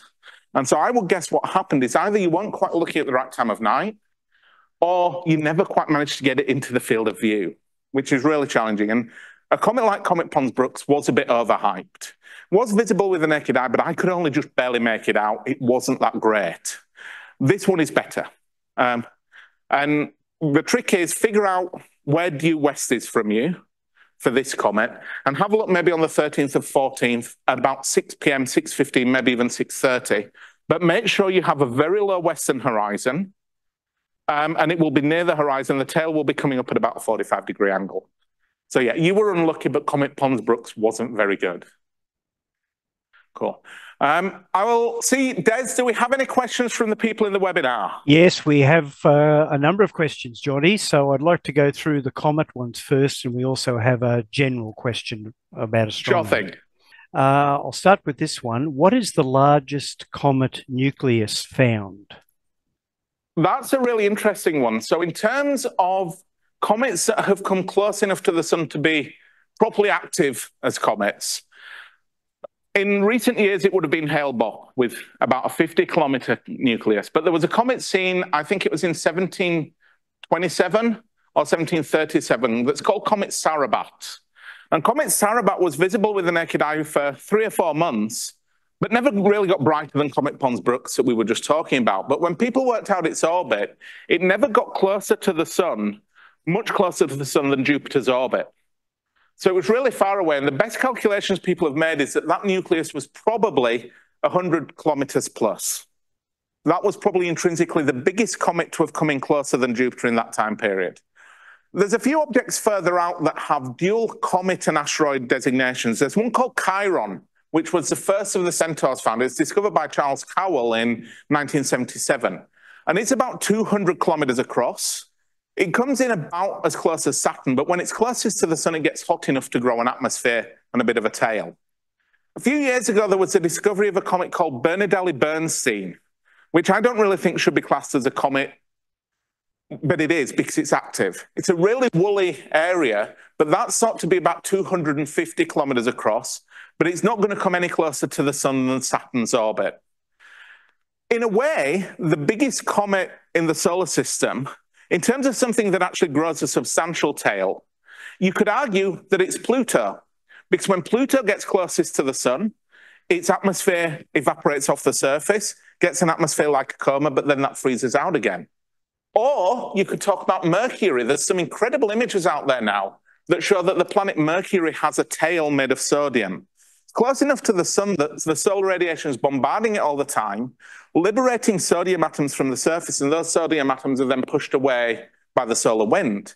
There's an amateur astronomer who took some photos of Mercury when it was quite high in the sky from his location next to the Pleiades star cluster, but took a load of photos with a sodium filter, and he's imaged Mercury's tail. So it's one of those areas where our definitions are woolly, and depending on the definition you want to use, it could even be the Earth, because the Earth's atmosphere is getting stripped away a little bit by the sun and blown away, so the Earth will have a tail as well. Depends on your definition, but I hope that helps answer that question. Yes, and I think you may have also answered another question with your answer just then, Jonti, which is what is the longest comet tail? But as well in that question is what is the longest orbital period for a comet? That's a really interesting one as well. So the longest orbital period we've confirmed by seeing a comet more than once is Comet Ikeya-Jang, which was visible in 2002, and before that in 1537, I think it was. So that's about 450 years. And that forces us to rethink how we define short period comet, because historically it was comet with an orbital period short enough to see more than once, which was set at roughly 200 years, and now we've smashed that. The longest calculated period is where people have seen a comet coming through and figured out how elongated its orbit is. And for a comet that has come through and is going out again, that is not going so quick that it would escape, I think the longest calculated orbital period was somewhere like 30 or 40 million years. But that's fairly meaningless at that length, because it'll get so far from the sun that it will not come back in on the same orbit it went out on, because the force of other stars moving around will nudge it. So it's hard to set an upper limit, but the upper limit as a comet that we've seen more than once is Comet Ikeya-Jang from 2002. Okay, thank you. I've got a question from Kenzie. What would happen if a rocket flew through a comet or a comet's tail? It's a good question. We've done that a few times. The first time we did that was a few spacecraft that went out to Comet Halley in 1985-86. Typically, as you're flying past a comet, you're in an area where there's a lot of dust and debris, and you're going at high speed. So you will hit like micrometeorites. For that reason, the Giotto spacecraft, which was launched by the European Space Agency, that was the one that got closest to Halley's nucleus. That came within a few hundred kilometers. And it went kind of bum first. And it was a bit like a wombat. Wombats have these armored backsides to protect them from predators. And they go in their burrows and stick their bums out, and they don't get hurt when things try and claw at them, essentially. And Giotto did the same thing. It had a kind of shield at the front that was flying, blazing a trail, protecting it. It took photos of Comet Halley's nucleus, and you saw one earlier on, but the camera got knocked out about 20 seconds before closest approach, because this thing was plowing through debris, and it was traveling at 7 kilometers a second compared to the dust it was going past, which meant that a small dust grain hits with a huge amount of energy and does a lot of damage. So if you're looking at doing a commute in space in the future, you'd avoid going through a comet's tail because you want to avoid going through debris. But if you had to do it, you'd have to prepare for a rough and bumpy ride, essentially. So hopefully that answers the question. Yes, hope so too. So now we have some questions specific to A3, the comet you finished up your presentation with. Okay. So I think, again, you may have already covered this, but when or which days would be best to look in the sky next week or the coming days to see that comet? There is a small chance, if you're an early riser, that you could see it very low to the east tomorrow morning. But you need to be up at about 4:30, 4:40 in the morning, and it's getting lost in the glare now. So the best morning show is done and dusted. It'll start to reappear in the evening sky on about the 12th of October.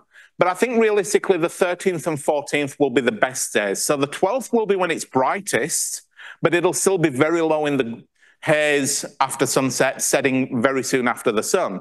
But it's moving away from the sun in the sky quite quickly at that point. So by the 14th, which is a week on Monday, it'll be visible in a properly dark sky, albeit low to the horizon, with the tail coming up at about a 45-degree angle, pointing up and to the right. Should be quite spectacular then. I will be... Well, as part of this festival, we've got a Curious Kids event up in Toowoomba where kids can come and ask questions of myself, but also our speakers in Toowoomba next week. And that's on the 12th. That finishes at 5 p.m. And I'm going to be driving home, but stopping on my way home and finding a low western horizon and watching the sunset. Because I'm going to try and grab it on the 12th. But I think the best views will be 13, 14, 15 of October, thereabouts. And then it'll get further from the sun in the sky, but it will be fading markedly night to night by that. And by the end of October, it'll be lost to naked eye visibility, and we'll never see it again because it is never going to return. Great, thanks, Jonti. Okay. Another one, which I think is about A3 as well, is the comet a part of a ring around Jupiter? Perhaps they mean the asteroid belt, or the Kuiper belt? So this comet is actually a child of the Oort cloud. So it's been flogging from halfway to the nearest star. Jupiter does have rings, and they are made of kind of dust and debris that are probably remnants of a moon that Jupiter once had that was smashed apart. But there's not much there. Saturn is the one with a really good ring system. There are objects in the asteroid belt, which is between Mars and Jupiter. In the outer half of that belt, there are objects that are cold enough to have some ice in them. And some of those occasionally become active when something hits them and exposes that ice. So you get what are called main belt comets, and they kind of sit there not doing very much, do a little bit of activity. That patch of ice goes away, and then they go back to just looking like rocks again. So a variety of different things in that question, but in the case of this comet, it's coming in from halfway to the nearest star. It is very definitely a child of the Oort cloud rather than being something akin to the short period comets. Okay, thank you. And again, just before I relay the last question, if the people who did post those questions have a follow-up, please type that as well. But the final question I have here is, how do we see the Milky Way when we are part of the Milky Way? That's a really good question. And it's the same, I guess, as saying on a foggy day, how do we see the fog when we're in the middle of the fog? It's the same kind of answer. So the Milky Way, as we see it, is accumulated light from all the different stars in our galaxy. And our galaxy is this huge, vast city of stars with probably about 400,000 million stars in it. And it's got a structure that is broadly like two fried eggs slapped back to back, with a yellowish bulge in the middle and then a disk of stars going out in both directions. We are in that disk about halfway from the middle to the edge, and we're in the white of the egg. So what that means is if we look away from the Milky Way, which is what we see in spring and autumn sky, we're looking up out of the white, and there's not much space where there are going to be stars before we're looking into the space between galaxies. And that's why you don't see the Milky Way there. You just see a few stars in the sky. But when we're looking in the winter sky, or particularly in the summer sky, and particularly the winter sky, which is when we get the best view of the galaxy, we're looking through that white towards the middle or towards the edge. And so there's a huge amount of space where there are lots of stars. And we see the bright stars in the sky. They tend to actually congregate near where the Milky Way is. But looking through that disk, there's huge numbers of stars that if you looked in binoculars or a telescope, you'd see, but they're too faint to see with the naked eye. but there are so many of them that the light from them adds up to give that kind of milkiness we see in the sky, which is a band of our galaxy. Best time to see it from here in Australia is actually June, July, August time, when we get in the middle of the galaxy, the yolks of the eggs nearly directly overhead. And that's really spectacular if you get out to a dark sky. But it's basically that we're in the middle of it, but we're looking through all those stars and seeing them all add up to give us that hazy glow. A bit like when we're in a fog bank and we're looking through the fog bank, we can still see it because all those water molecules, individually, they're too small to see, but they add up and block the view from behind, scatter light, and we see the fog even though we're inside it. So hopefully that kind of makes sense and answers the question. Yes, I believe it does. I think I have a couple more questions, but I'm just conscious of the time, Jonti. We have someone, a special person, hanging in the wings. Can take a couple of questions very quickly while we hand over the screen sharing. So what I will do is I'll stop sharing the screen and I will let our guest Duncan start sharing while I answer these, and then I'll introduce Duncan when I've answered these two questions. And I'll dim the lights in the room again here while we do that. Okay, so the question is, the moon of Pluto, Chiron, has a ring system, I believe. How does the comet form rings? So there's a little confusion here between, and this is astronomers' fault. We've got Pluto has a moon called Chiron, and then we've called Charon, and then we've got a centaur called Chiron, which is almost the same name. The moon of Pluto is one of actual several moons. Charon is really, really big, but you've also got several smaller moons as well. And they were all formed when Pluto as a single object was smashed into and debris was flung out, and it would have had a ring system. And then those rings coalesced to form these moons, essentially.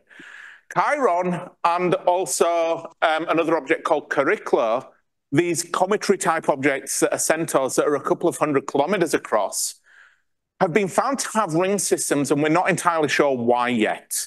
Studies have shown that they're not going to have been formed by collisions because those objects are just too small, not massive enough to actually form ring systems like that.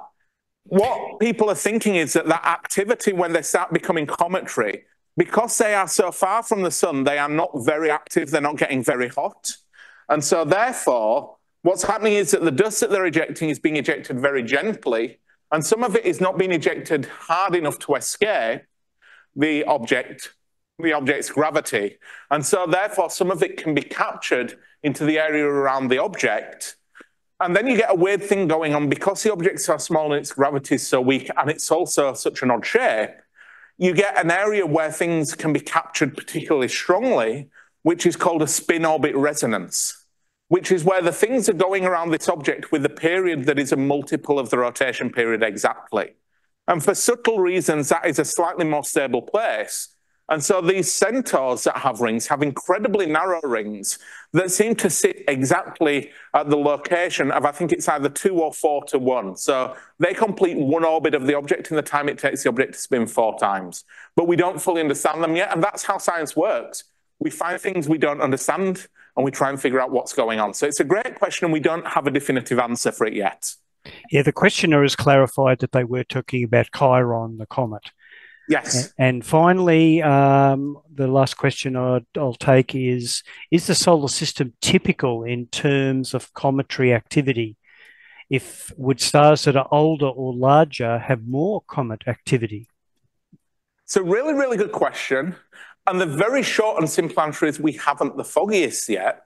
What we've learned over the last 30 years is that planetary systems are ubiquitous. So pretty much every star has planets.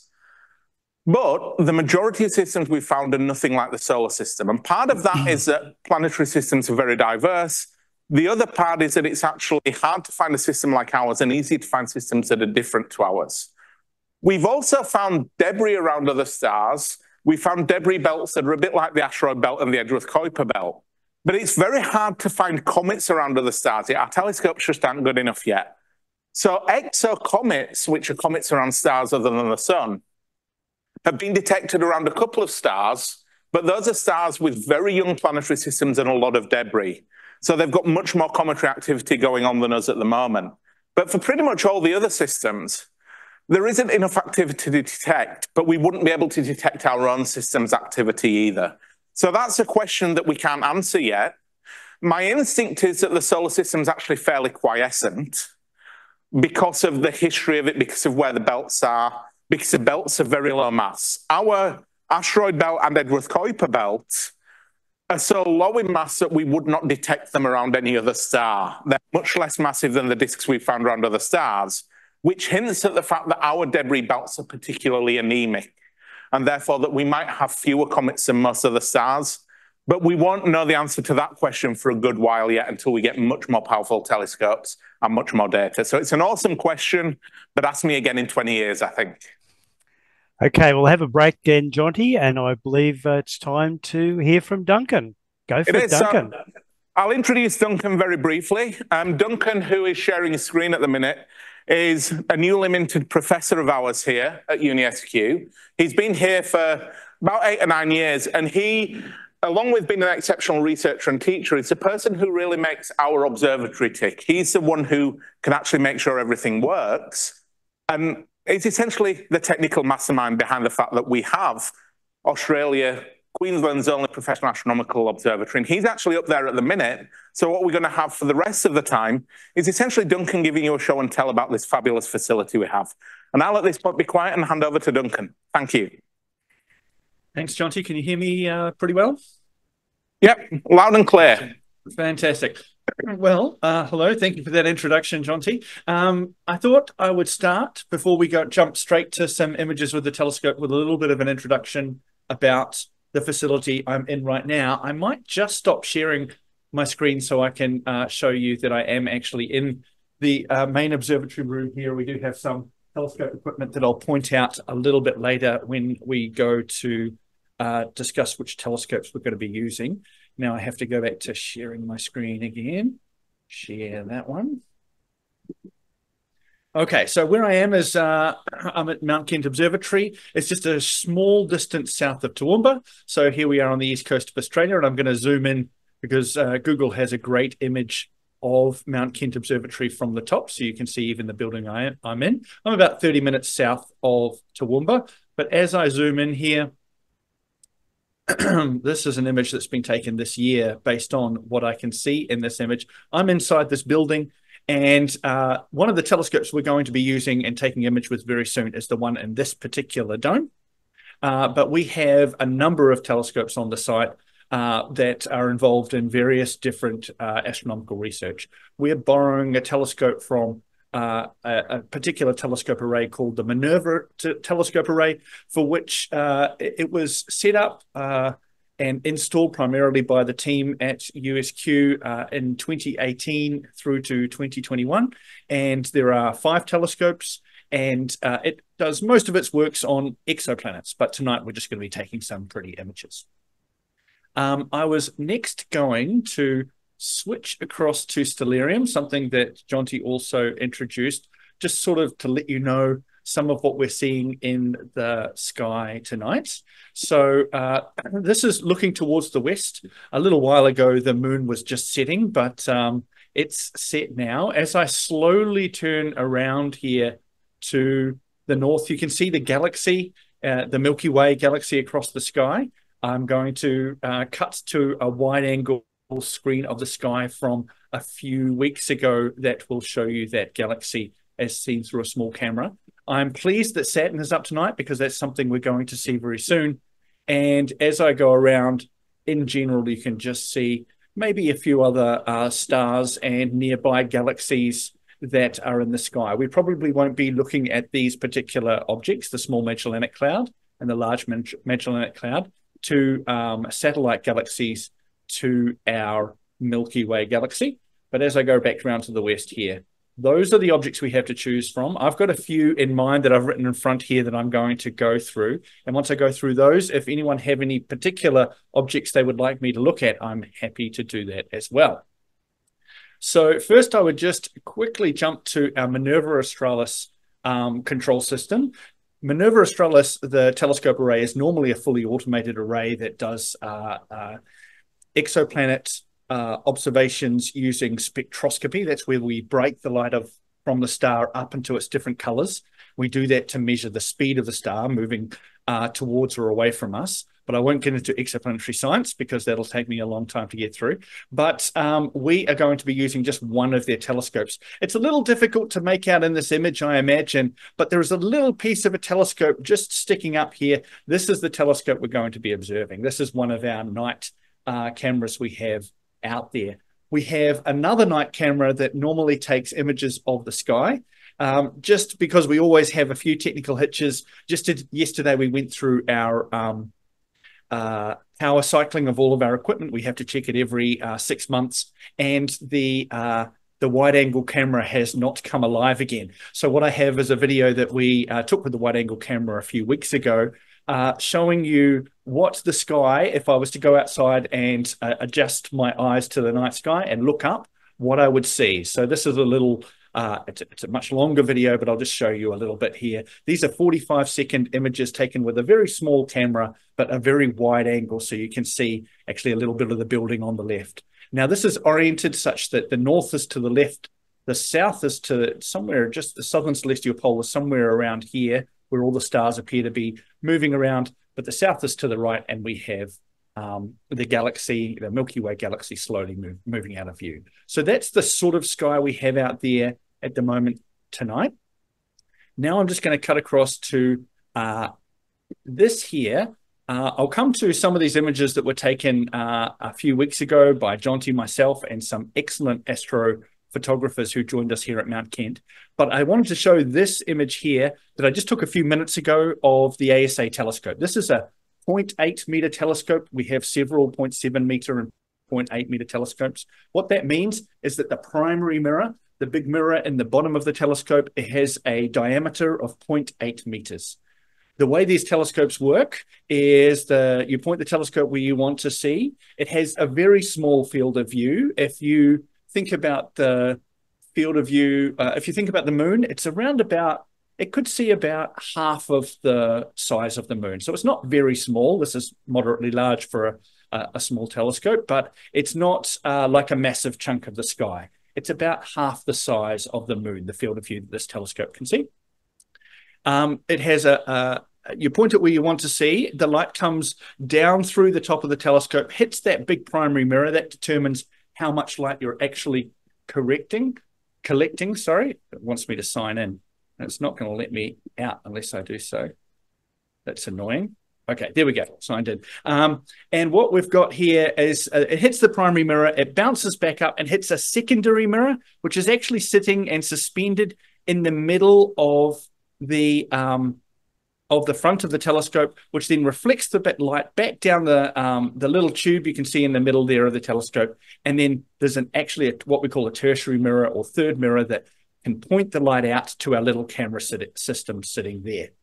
We're using a camera called a ZWO 6200. I'm sure you're not too worried about that, but these cameras have a sensor area that you can probably see. Maybe I'll stop sharing so you can see my image a little bit larger. A camera area, sensor area about that big. So that's the size of the sensor that we're using to gather our images. And since I've got it already here, I'll actually just bend the camera down a little bit. This is the secondary mirror of one of our telescopes that we're actually, we're getting the primary mirror recoated at the moment. So this is the sort of size of that secondary mirror you can see in the focus, in the photo of the telescope that we're working with. So they're fairly large, but they're not gigantic, several meters across or anything like that. I'll go back to sharing my screen and then we'll start talking about images. But before I do that, or while I set it up, if anyone has any questions, feel free to ask now. It'll just take me a moment to switch across to our telescopes. I was just going to suggest, Duncan, don't worry about the 8 o'clock thing. I think we can go into unofficial overtime and just go as long as you're happy to keep showing. And for the people in the room here, if you decide it gets to the point where you need to leave, please feel free to do so. But we can let Duncan show a good few things and not worry about having a hard 8 p.m. curfew. I did a few tests while you were talking, Jonti. I do have an image running right now, so hopefully people will be a little bit impressed with this image. I was quite pleased. Ooh. We've been taking this image now for about, well, it'll actually tell me down the bottom, 3,100 seconds, so almost an hour. I started it just into the start of your talk, or we went into the start of your talk. but they do actually look pretty good after just about 1 or 2 minutes. So we should be able to get some nice images of star-forming regions and things like that. I've got a list of about 7 or so that I think are really good, and I also want to show Saturn. And then beyond that, if anyone has any others, then I'm happy to have a look. I think that'll probably take about 20 minutes, but if people want other things, then I'm happy to show those as well. So I'll talk a little bit about this telescope setup. What we're doing here is essentially we have this camera. It is taking exposures. I've set it to take 10-second exposures. That's what we'll be doing for most of our faint objects. And I'm using some software that's doing what we call image stacking. It takes an image, and then it takes another image, and then it adds it onto the other image. And so the images become better and better over time as you add more 10-second images together. So this one has been adding 10-second images together for now, 3,160 seconds. So going on towards an hour, I guess about 50 minutes or so. So as I said, there are a number of different objects I wanted to look at, but I thought I would have that one running in the background so we've got an image to start with, because some of the others will take a couple of minutes. But what I was going to talk about briefly, this is a star-forming region. So that means the gas and dust that you can see here is mostly hydrogen gas, and some of the stars in here are very young stars compared to our sun, which is sort of, I guess, what you call middle-aged at about 4 billion years old. And then these stars would just be tens to hundreds of millions of years old. And then the next object I was going to go to was the Pegasus cluster, where we will see some much older stars, 12 billion years or so, getting close towards the age of the universe. So the interface I've got here is the control system for the ASA telescope. It has a really nice control system for me to be able to find interesting objects. Basically, it has a list that I can just click through to get to what I want to get through. And in particular, I am after the Pegasus galaxy, or it should just take me a short moment to find. I may even be able to just type it into here if I'm lucky, and it will find it. The Pegasus cluster, it is a globular cluster, so that one is probably the one. And that hasn't worked. Try again. Pega.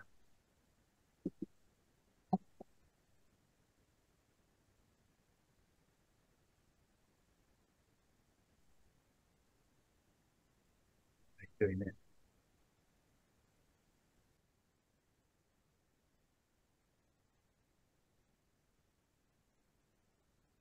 There we go. It wasn't correcting the name, but it was finding the right place to go to.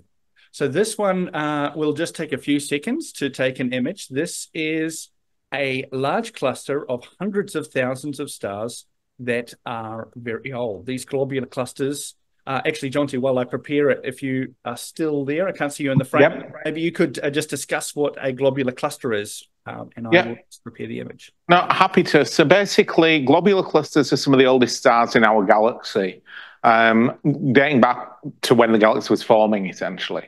And they are really distinctive looking things. So the star clusters that you form somewhere like Orion have a few hundred or a few thousand stars, and they disperse over time. If you look at this, which is a cluster Duncan's imaging, there's hundreds of thousands, if not millions of stars there packed in an area that is only a few tens of light years across, really. So light would take only a few tens of years to cross that area. And there's so many stars that their gravity holds them together really robustly against perturbations from everything else. So they stay as a fairly distinctive spherical object.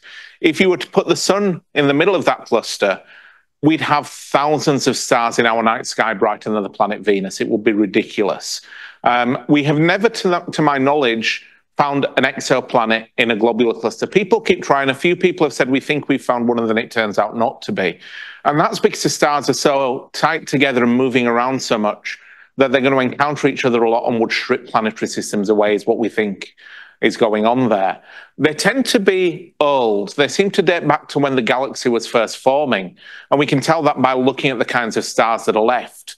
Stars that are really massive would have lived and died long ago. So we can get a lot of information by studying them.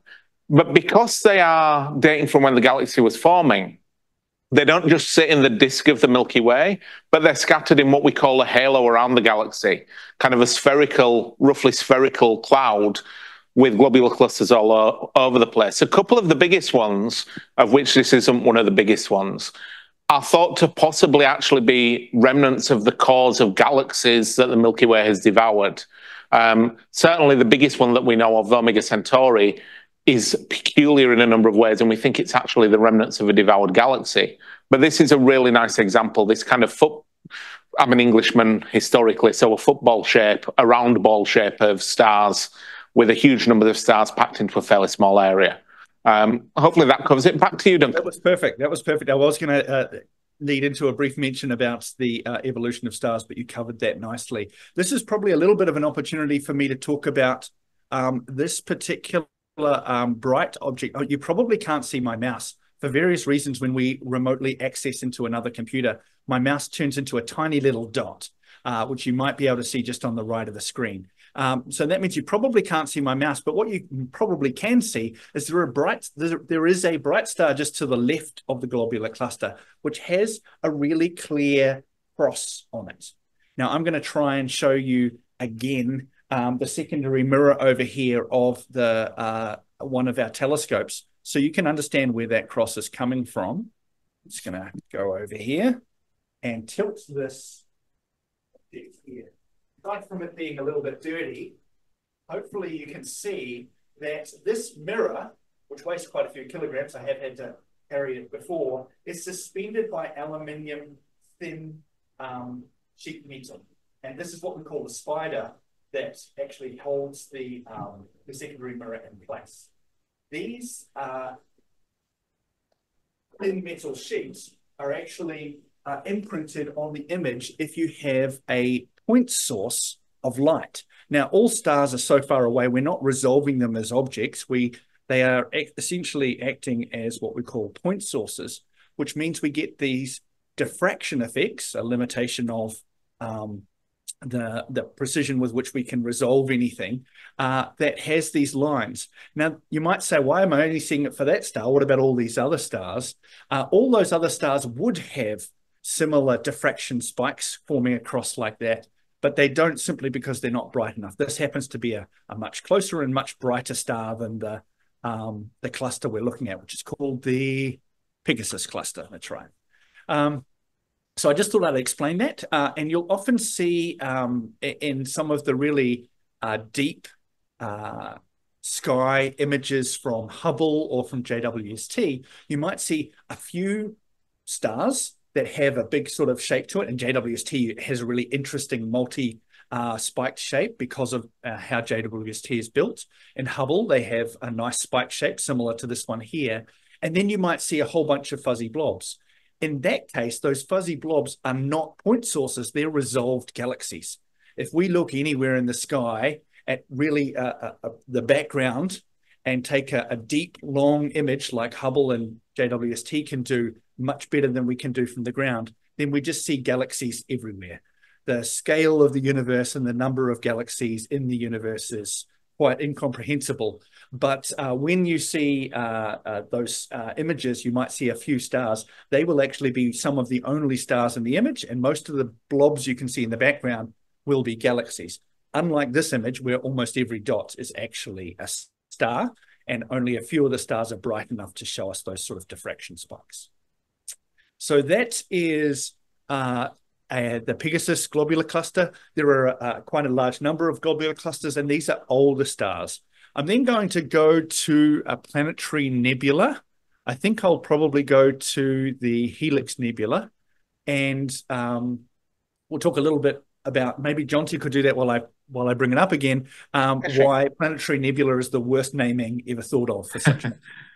Absolutely. No, thank you for that. And planetary nebulae have their name because they were named before we knew what they were, essentially. So when people started looking out at the universe through telescopes, William Herschel discovered a planet in the form of Uranus as a kind of smallish glowing thing with a disk that moved.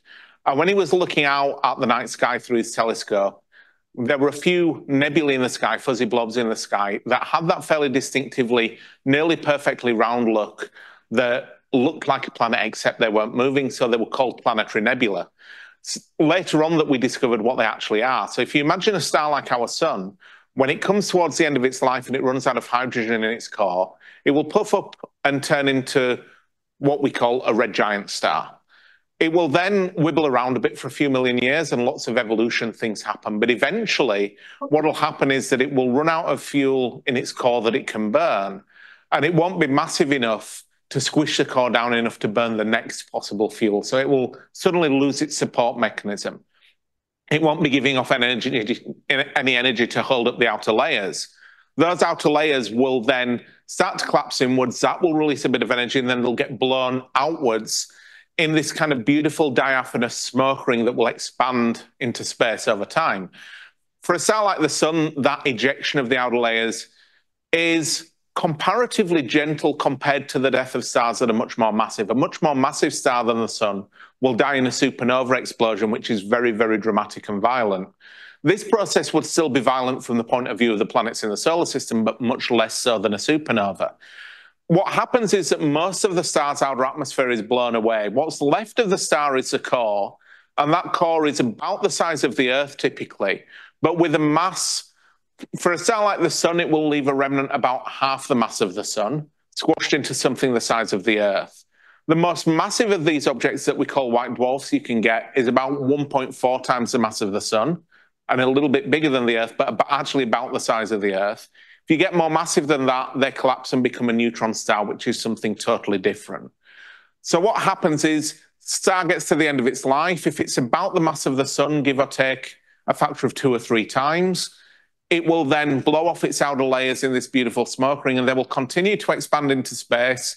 And over about 20 or 30,000 years, they'll get bigger and bigger, glowing because of the intense ultraviolet radiation from the little thing in the middle, the white dwarf, exciting the atoms, making them glow. But then they'll gradually disperse into space and disappear. So they're very transient in terms of an astronomer's timescale. You might only have a given planetary nebula visible for 20 or 30,000 years before it starts to fade to the background colors. But at this point, what you're seeing here is one of the biggest planetary nebulae in the night sky, one of the brightest, the Helix Nebula. And that ring from one side to the other is probably a bit more than a light year across. So light would take more than a year to go from one side to the other. And all that material is gas that was blown off from the speck in the middle, which is the remnants of the star that birthed that nebula. I'll hand back to you at that point, Duncan, but hopefully that covered everything you wanted me to say. That was perfect. Yes, thank you very much. Yes, indeed. I did want to say that some of you might be wondering, all these images are black and white. When I look on the internet, I see fantastic colors. What's going on? We'll talk a little bit more about that when I go to some of the imaging that Jonti and some other excellent astrophotographers did here very soon. I've just got a couple of other objects I wanted to show you, including Saturn, before I jump to some of those. But I will say we have a really nice shot of this Helix Nebula taken with this telescope in multiple different colors that I'll show you in a short while. So with that, you've done a brilliant job. I think the next one I'm going to go to is the Eagle Nebula. So similar to the first nebula I had up, the Omega Nebula, this is another star-forming region, and I think it's one of the most impressive things to look at. There's some fantastic images online that have been taken with JWST and other such things, and we have some other nice images that were taken in our recent astrophotography session I keep referring to. But I think it's worth just sort of showing how impressive the structure of these nearby brilliant star-forming regions in the disk of the galaxy can be when we take images with a telescope. It's worth saying also, just before I cut to that, and maybe I'll leave it to Jonti because he could probably explain it better than I could, a bit about how cameras are able to integrate so much longer so that images we capture here are significantly better than you would expect to see if you were using your eye, even looking through a 0.8 meter telescope. I'll let you explain that a little bit more, Jonti, while I bring up the Eagle Nebula. Yeah, happy to do so. And it's essentially that our eyes and a camera are two different tools designed to do different things. Our eye is much more similar to a video camera. It's giving us a live video feed of the world, rather than trying to get the sharpest, deepest, faintest possible image possible. So our eyes give you images with a frequency of like 60 hertz or something. We're getting this video type image, and we're trying to process that with our brain. But when we're taking these images with the digital camera, instead of getting 60 images a second, you can leave the camera open for much longer. And so the light falling on the camera, every packet of light, every photon that lands on it, you record, and you build up a bigger and bigger stack of this is light that has hit the camera. So over time, your image gets brighter and brighter. And you'll see this if you've got a digital SLR camera. The longer you set your exposure, the more faint light you pick up. So if you're taking images at night, the more things you'll see. And we're seeing that here with this kind of image. Now, the other thing that's going on is that the camera detectors, and this is true even in your digital SLR cameras, are actually black and white detectors. What they're doing is solely measuring the amount of light falling on that detector. So they count the light, the amount of photons hitting the detector. The way your digital SLR camera gets around that is that each pixel on your camera screen is actually 4 pixels added together, where 2 of those pixels have a green filter in front of them, one has a red filter in front, one has a blue filter in front. So the camera chip behind the red filter is only picking up red light because all the other light is blocked. The camera chip behind the green filters is only getting green light because all the other colors are blocked.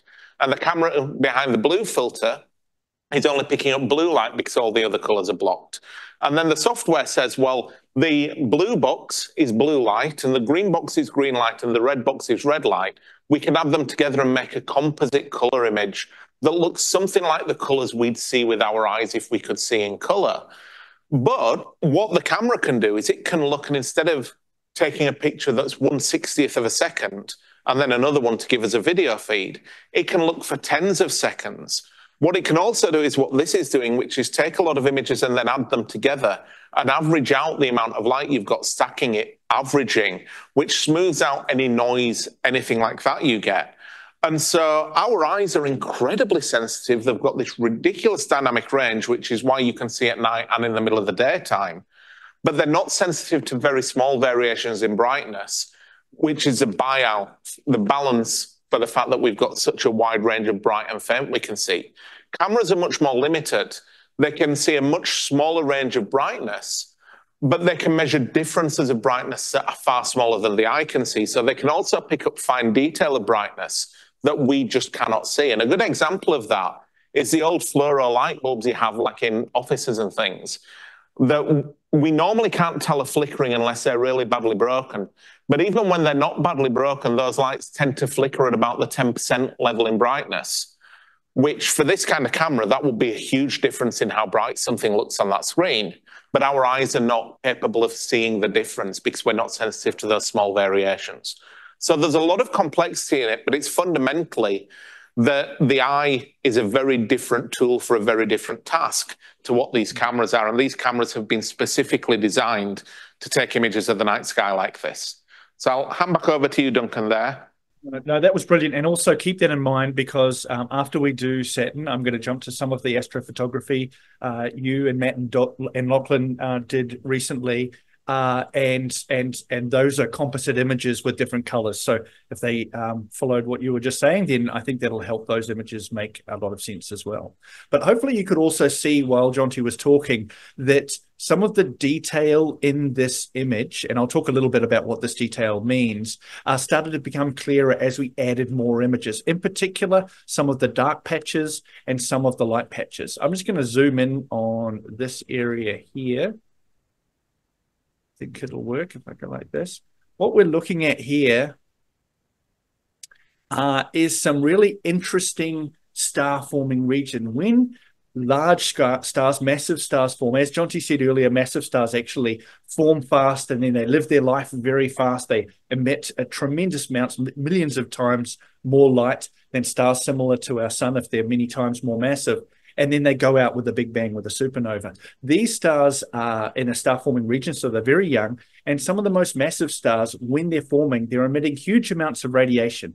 And the radiation pressure actually blows the gas and dust that is outside of the star, that the star originally was forming from this big cloud, and blows them into interesting shapes. And so we get these fantastic structures inside these star-forming regions. And actually the compression or pushing out of this dust can then trigger star formation in these these compressed dust regions by the massive stars. So massive star formation can trigger the formation of many other stars in these giant clouds. So star formation and star forming regions, what we call often stellar nurseries, are really interesting things to study to understand formation of stars and how we have the certain fraction of binaries we have, the turbulence and behavior and magnetic fields that are involved in the formation and evolution of stars. I was just going to say that little area that you're looking at there was made particularly famous by Hubble Space Telescope images in the 90s, and more recently by Spitzer and then James Webb, which have also imaged it. So those things that are coming from right to left that look like fingers of darkness against the nebula became known as the pillars of creation, and that was one of the big poster child shots for those fabulous space telescopes. We get this beautiful detail on them. So if you like really beautiful astrophotos, have a search when you get back home for pillars of creation, and you'll see some astonishing images of that. And I just think it's fascinating that you get images like that from Hubble and you think, wow, that's amazing. And we can do it in a couple of minutes from a telescope on a hill here in Southeast Queensland, and we can see that same feature. Absolutely. So now I'm going to go for Saturn. So I'm just going to switch. This software is designed to stack lots of images together, but those images are expected to be fairly long exposures. Saturn is very bright, and our telescope is relatively large, so we have to take incredibly short exposures, typically just a few milliseconds, in order to be able to see the contrast, the rings, and the structures on the surface of Saturn. So I'm going to switch from this type of imaging to, in the background here, I should have a planetary imager, which I think is this one. While you do that, I'll give people a little bit of a heads up that Saturn tonight will not be as impressive as it would have been a couple of years ago, because we normally see the rings tilted a bit towards us because the Earth's orbit and Saturn's orbit are tilted a little bit to each other. And Saturn, more importantly, is tilted over on its axis like the Earth is by about 23 degrees. But at the minute, as we move around the sun and Saturn moves around the sun, we are very close to passing through the plane of Saturn's rings, which means the rings are nearly edge on, and they are so thin that when they're edge on, they essentially disappear in all but the largest telescopes. I don't think we're quite at the edge on stage yet. I think that's still about a month away. But it means the rings will be nearly edge on. And so it won't be like the full face image that you're used to seeing. For those of you who receive things like Google feed messages or things in Facebook, you may see things, I know I see them fairly regularly, saying, see Saturn's rings before they disappear. It's not that they're physically going anywhere. It's just that when they go exactly edge on, they're very difficult to see. Yeah, I wrote an article for The Conversation a while back about that. There you go. Because a lot of articles were saying Saturn's rings are going to disappear. So people were convinced that that meant the rings were actually going to vanish forever. And there were a lot of people asking, oh, no, the rings are going away. What's going to happen? So I got commissioned to write an article explaining that actually, no, they'll be back. It's just they're going edge on. I'll just drop into 16-bit mode. We'll get a little bit more definition. You can see the wobbling there is actually what we typically call the seeing. That's atmospheric disturbances. So the atmosphere is not completely stable and calm. It's wobbling around as the air is moving across us, and we see those effects. And this is the same sort of wobbling that gives us scintillation, the twinkling of the stars. But here, what we can see, it's a little bit blurry. I might see if I can focus it up a little better. This is Saturn. Saturn has its rings, as Jonti said, they're very close to edge on, and we can also see there's a little bit of a white band just there on Saturn as well. It's not quite as clear as I'd like it to be, and you may ask yourself, why is it not clearer? Why doesn't it look like the images that you see on the internet? And that's because they typically use some very specific processing methods to get the best image possible. Because of this varying atmosphere, what we can do is decrease the exposure time to something very, very short. I'm going to do that now so you can see what the effect of that is. We were at 18 milliseconds there. I'm going to decrease it down to 1 millisecond. Because it's so short, we can no longer see the planet, but I can just increase what we call the gain of the camera, the sensitivity of the camera, to bring it back up. It does add a bit of noise, so that's why it looks a little bit speckly now when you look at it. But we're now taking images that are so short that some of them catch the atmosphere essentially as it's frozen. We're not seeing variations and averaging over those variations in our very short exposure time. What that allows us to do is sometimes the atmosphere was just in a really nice position and we catch a really nice image.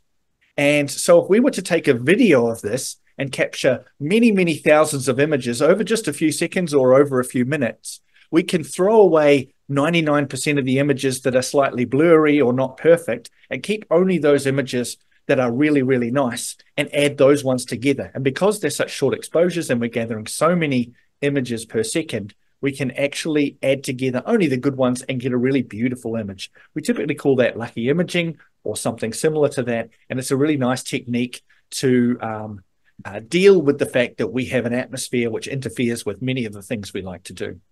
Jonti, do you have another way you wanted to throw that, or you think that's useful? Well, I was going to add to that. We've got in Australia one of the world's foremost planetary imagers is an amateur astronomer in Australia, and his name has totally slipped my mind at the minute, unfortunately, for which I really apologise. But he came to fame with both the amateur and the professional community because he does this kind of lucky imaging all the time, gets absolutely incredible images. And he has observed a number of things at Jupiter. So we had the question earlier on about a comet hitting Jupiter and talked about Comet Schumacher-Levy 9, but smaller objects are hitting all the time. We see meteors all the time, but we get bigger objects hit less frequently, but make a brighter flash. We have now seen a fair number of objects hit Jupiter where people have actually got little video like this, been looking at it, and suddenly a spot will brighten on Jupiter and then fade again. And we see the fireball as something's hitting Jupiter. And he's probably got more citations than I have. Because he's been on a number of scientific papers where he's imaged this and worked with professionals to understand what's gone on. They've been published in the very top tier journals and have been really important papers, so lots of people have referred to them. And he's just an amateur astronomer. And I'm cautious about saying I come from an amateur astronomy background. I was a member of my local astronomy society since I was knee-high. And amateurs are quite often the most knowledgeable people about astronomy in breadth, because it's their hobby and their passion, and it's a thing they really love. And they do incredible work. And there are a few areas of astronomy where the amateur community contributes substantially to modern research. Planetary imaging and things hitting planets, just like the question you asked about, is a field where a lot of the observations and discoveries come from amateur astronomers who are more professional than professional astronomers, in that they spend every night that it's clear running their telescope, doing things like this, studying the data in a way that we as professionals don't have the opportunity to do. And it's a fascinating thing that it is one of the few hobbies out there in a research sense where you can be somebody who is not paid professionally to do it, but you can contribute a substantial amount to the science. Meteor astronomy is another one where you're looking at things in the atmosphere, shooting stars. A lot of that has historically come from the amateur community. And so a lot of the most beautiful images you see of the night sky are not from professional astronomers at universities, who are typically looking at very faint things in very unusual ways and getting graphs of data. The beautiful imaging is done by people who do this as a hobby, and they get very, very good at it. Absolutely. Thank you very much for that, Jonti. And that covers most of the list. I did have a couple of other things that I could look at. There was the wild duck open cluster I was thinking about imaging. But before I do that, Des, was there any questions or anything requested specifically for me to look at? No, I'm not seeing any others. I think you've covered it very well, Duncan. Okay, well, I'll duck across to the open cluster, the wild duck open cluster. It's a 300 million year old cluster. And Jonti, if you can just mention what an open cluster is, then I think we've covered everything that is nice and good to image for now. And we'll wrap it up in just a few minutes. No, that sounds good. I mean, there's endless and interminable galaxies out there that we could image from bright to very faint. But an open cluster is what you get after starbirth. So I showed the Orion Nebula and took you through the kind of fairy tale of star formation. And when all those stars form and they start to blow away the gas and dust around them, the stars initially are in a grouping that are kind of held together. Their gravity keeps them hanging around each other. But because there are fewer of them than a globular cluster, that's not a permanent state of affairs. So an open cluster is what you get from a young group of stars that form together in something like the Orion Nebula, where you typically form a few hundred or a few thousand stars. A really massive nebula might form 10,000 or even more. But most of the time you form groups of hundreds or thousands of stars. They blow the gas and dust away, but then they continue to move together through the galaxy for a fair amount of time, living life together essentially. It's like, I don't know, a stellar primary school or something. They're still hanging around. They've not gone out to live their lives on their own yet. And what happens is the more massive the cluster, the longer it will stay together. But gradually over time, interactions with everything else in the galaxy will gradually whittle the cluster away. The stars will gradually get nudged enough that they're no longer held to the cluster and will move away on their own. So a lot of open clusters are young, not because stars are forming more quickly now than they used to. It's quite likely that star formation was happening more quickly in the past than it is today, but rather that open clusters generally are not that long-lived because the stars eventually disperse and go their own way. Again, using the analogy, once kids leave high school, they'll go to uni in different places or go off to find jobs, and they no longer necessarily hang around with their old friends. And it's the same kind of thing, the clusters disperse. Some of the oldest clusters we know of, therefore, are really precious to us because there's not many of them. So there's an example in our summer sky called Praesepe the Beehive, which is one of the older open clusters, and it's a few hundred, about 600 million years old, I think. The Pleiades, which is the Seven Sisters, is probably about 65 to 100 million years old. Ages vary a bit on that, and I think Simon is a bit of an expert in this kind of stuff. Is it more like 100 million years now? 100 to 120 is the best estimate now, whereas when I was a teenager and learning about all this stuff, the Pleiades were confidently stated as being 65 million years old because all the TV shows would say, and these stars were forming when the dinosaurs walked the Earth, you know, and that kind of thing. And an estimate of 65 million years is not bad, but we've learned more since and we've refined our methods. And people like Simon, who sat here, are figuring these things out using really quite cool techniques. The closest analogy would be like studying the interior of the Earth by measuring earthquakes. That's right, isn't it? So Simon measures starquakes and uses that to figure out how old they are, which is just ridiculously cool. But yeah, so this is a wild duck, which is named 300 million years old. Yeah. 300 million years old. So this is named the wild duck because when you look at it through a not very good telescope in the 1800s, it looks very, very loosely like a wild duck or like a group of ducks flying across the sky. What astronomy tells you and what astronomy names, whether it's the constellations or things like this, is that back in the olden days before they had TVs and Netflix and PlayStations, people had a really good imagination. We do have a request for NGC 253 or the Sculptor Galaxy. I actually didn't have it on my list, but I didn't write it on my little notes here. So I had forgotten about it. Yeah. So I'll do it because it's a really nice galaxy. It rose while you were talking, Jonti, so I couldn't get a preview image of it, but I think we'll get a pretty nice one. And of course, I forgot, before we wrap up, I do have these other images that we're taking to wrap up the slideshow. Just a few of those slideshows I think are well worth talking about. So I'll just stop this, duck across to the NGC 253. You can fill in the empty ear for a moment, Jonti, while I do. No, that's all good. This is actually how I learned to give talks. When I was a kid at the Astronomy Society, I joined them when I was about 7 or 8, and they were incredibly patient with me, but it was the days of the old slide carousel, so we had all the astrophotos on slides. And we used to do observing nights for the public and things like that, and being in Yorkshire, it was nearly always cloudy. So I used to just throw random slides into the carousel and talk, and they were so patient, it was really lovely. So it was very much like doing this. And here's a thing, let me talk about it and let me waffle. So what you're going to see in a minute is the Sculptor Galaxy NGC 253, which is a fairly irregular-ish, it's on the borderline between being a spiral galaxy and being an irregular galaxy. It's possibly being a bit disturbed and being a bit distorted by something else that we've seen, but it's one of the brighter galaxies in the night sky at this time of year. It's not as good as the Andromeda Galaxy and the Triangulum galaxies, which are a bit too low for the telescope to image. But here we go. It's coming in a bit here, and it is a bit of an edge on spiral galaxy, but it's a little bit distorted and stuff. So you can imagine the Milky Way would look a bit like this, but a bit more defined if we were outside the Milky Way looking back at it. We're a bit bigger, a bit more massive galaxy than this. The glowy bit in the middle is the middle of the galaxy. That will be where the bulge is in the Milky Way.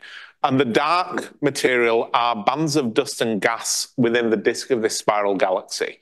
So there are areas like the dark bands in the Milky Way, like the Emu in the Sky, the Coalsack Nebula.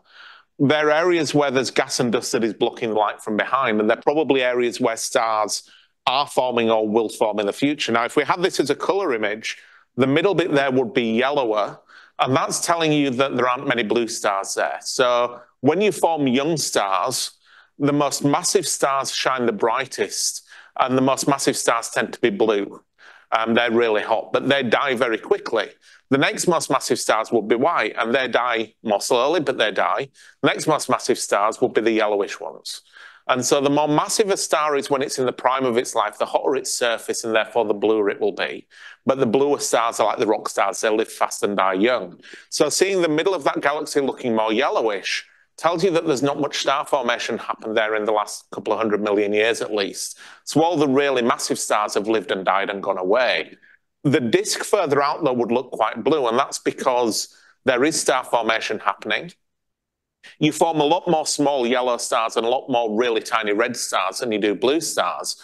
But if you increase the mass of a star by a factor of 10, you increase its brightness by a factor of 10,000 times. So one star that is 10 times the mass of the sun will shine brighter than 10,000 stars like the sun. And so even though there's very few blue stars, they will dominate the light you get. And so the disk of the galaxy will look bluish. But you'd see pinkish bits dotted around as well. And those pinkish bits would be things like the Orion Nebula. They're the star-forming regions where the young hot stars are taking hydrogen gas and exciting the electrons in the hydrogen gas, which then jump back down again, releasing that light as pink light, as hydrogen alpha light.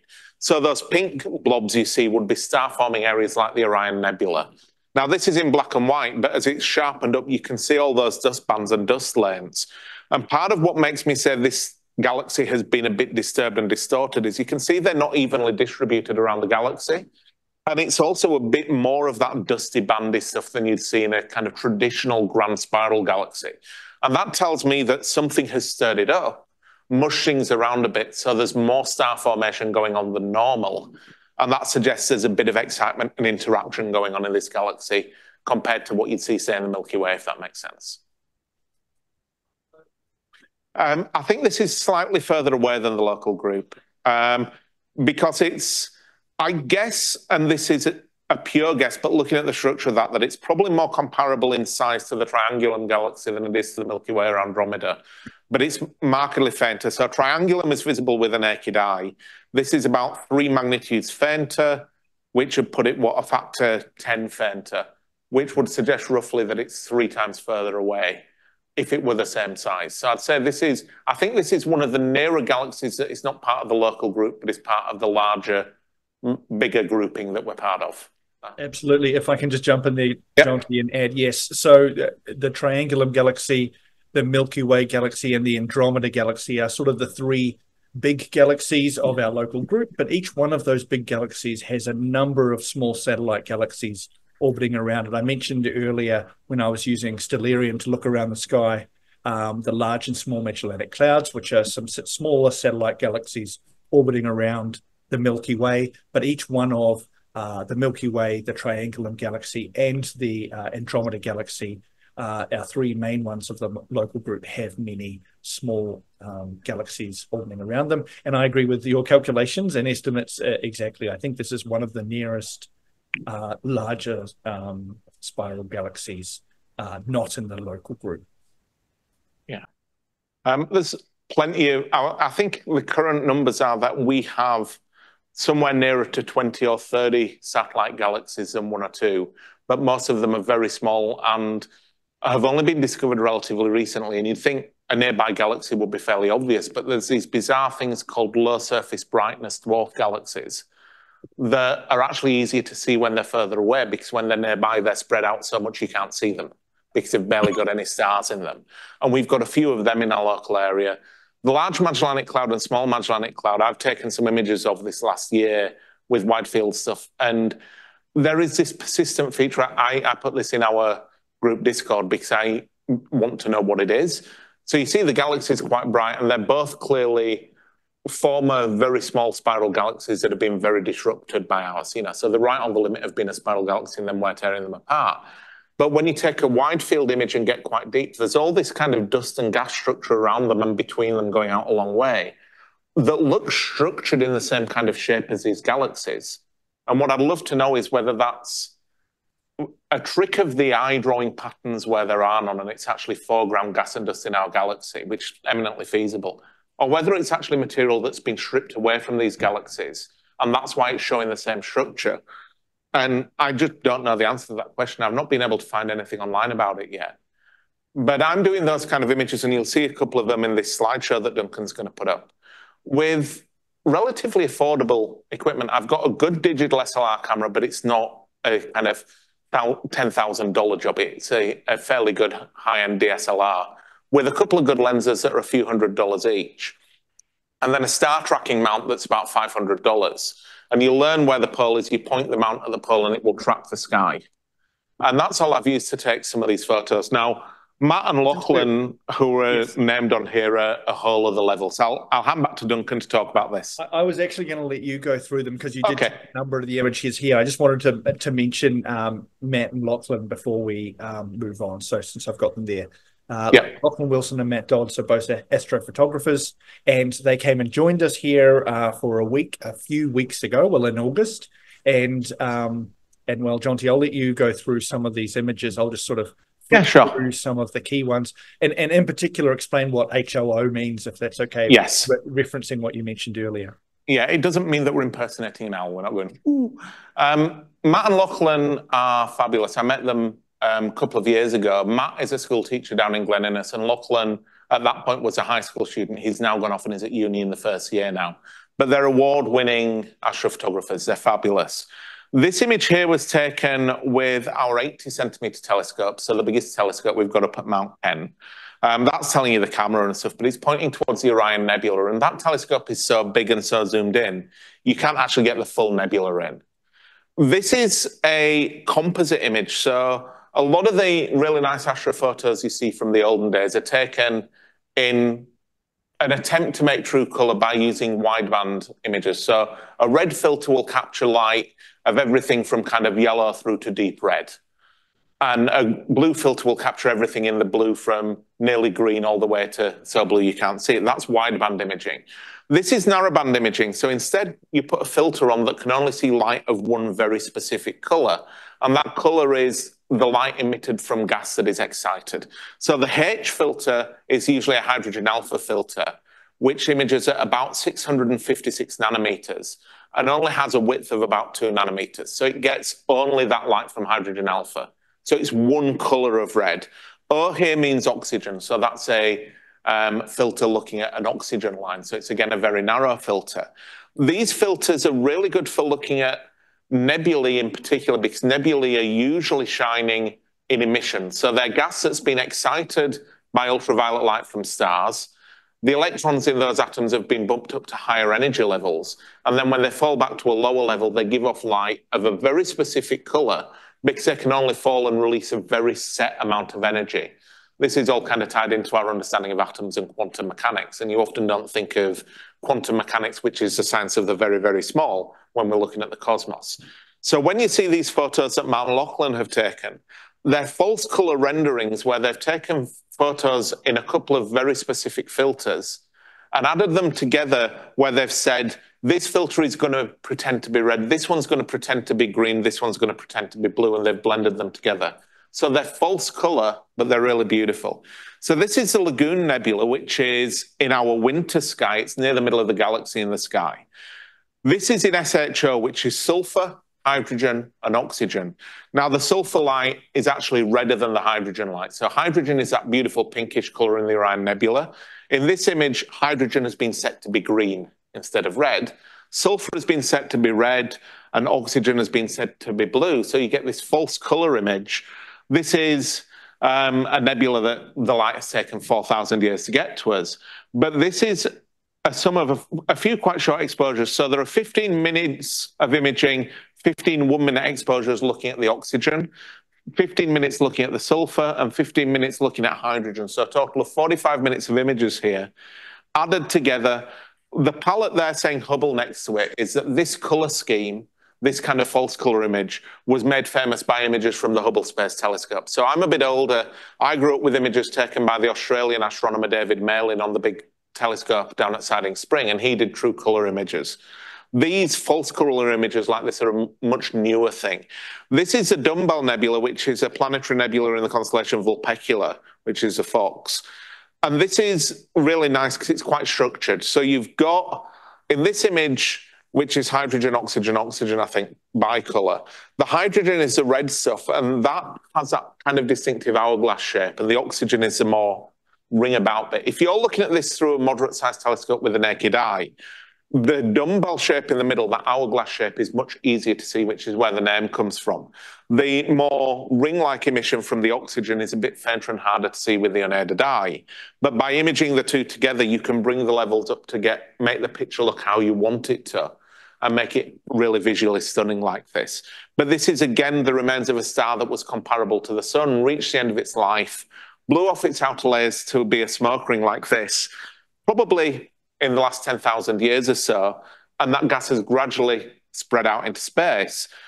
There are scientists who study these things because some planetary nebulae really look just like a smoke ring, but quite a few of them like this have this beautiful fine structure when you image them carefully.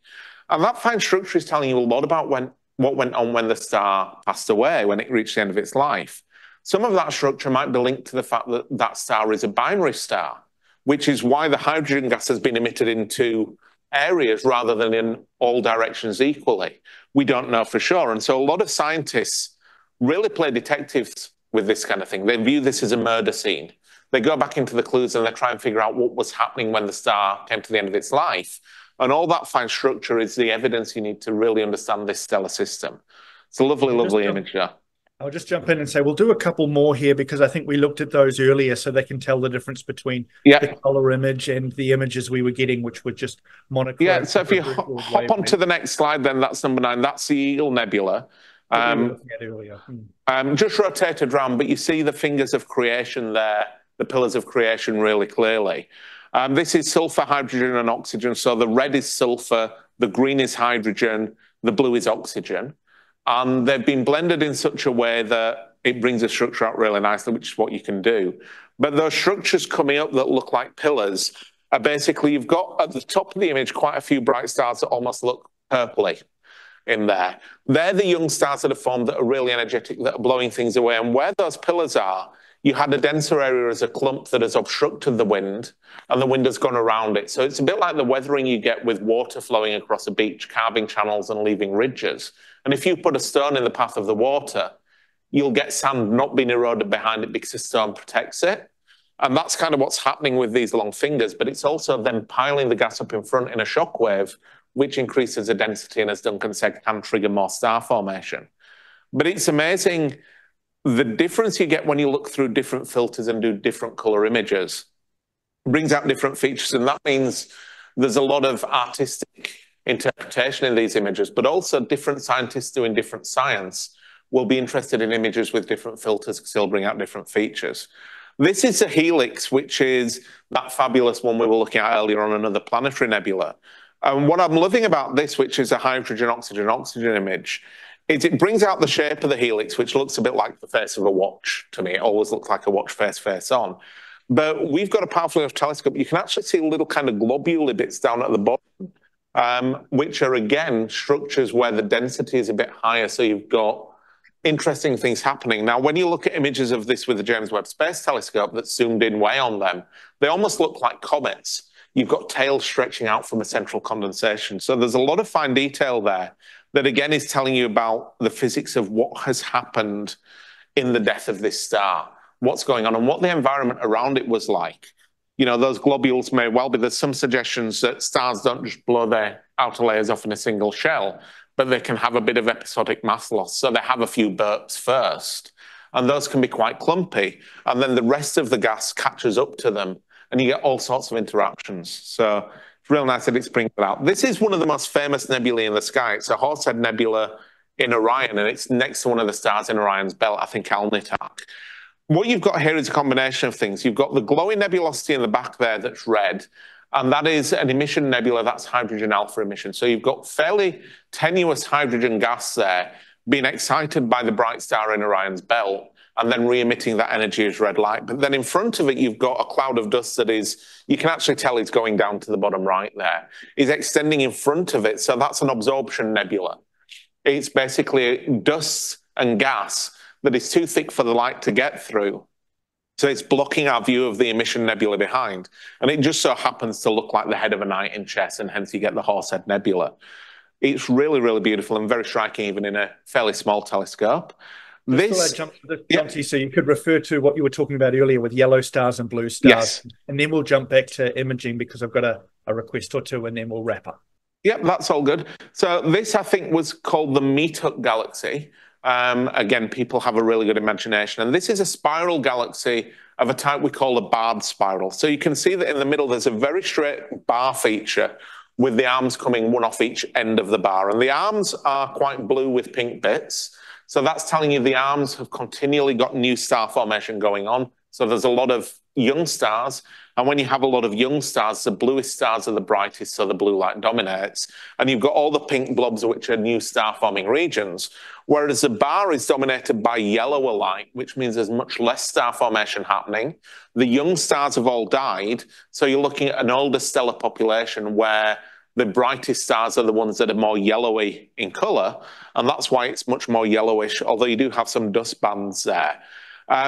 Barred spirals are really interesting because the formation of spiral arms is something that took people a really long time to kind of figure out exactly what's going on. And I don't think people are 100% certain we've got it totally nailed down yet.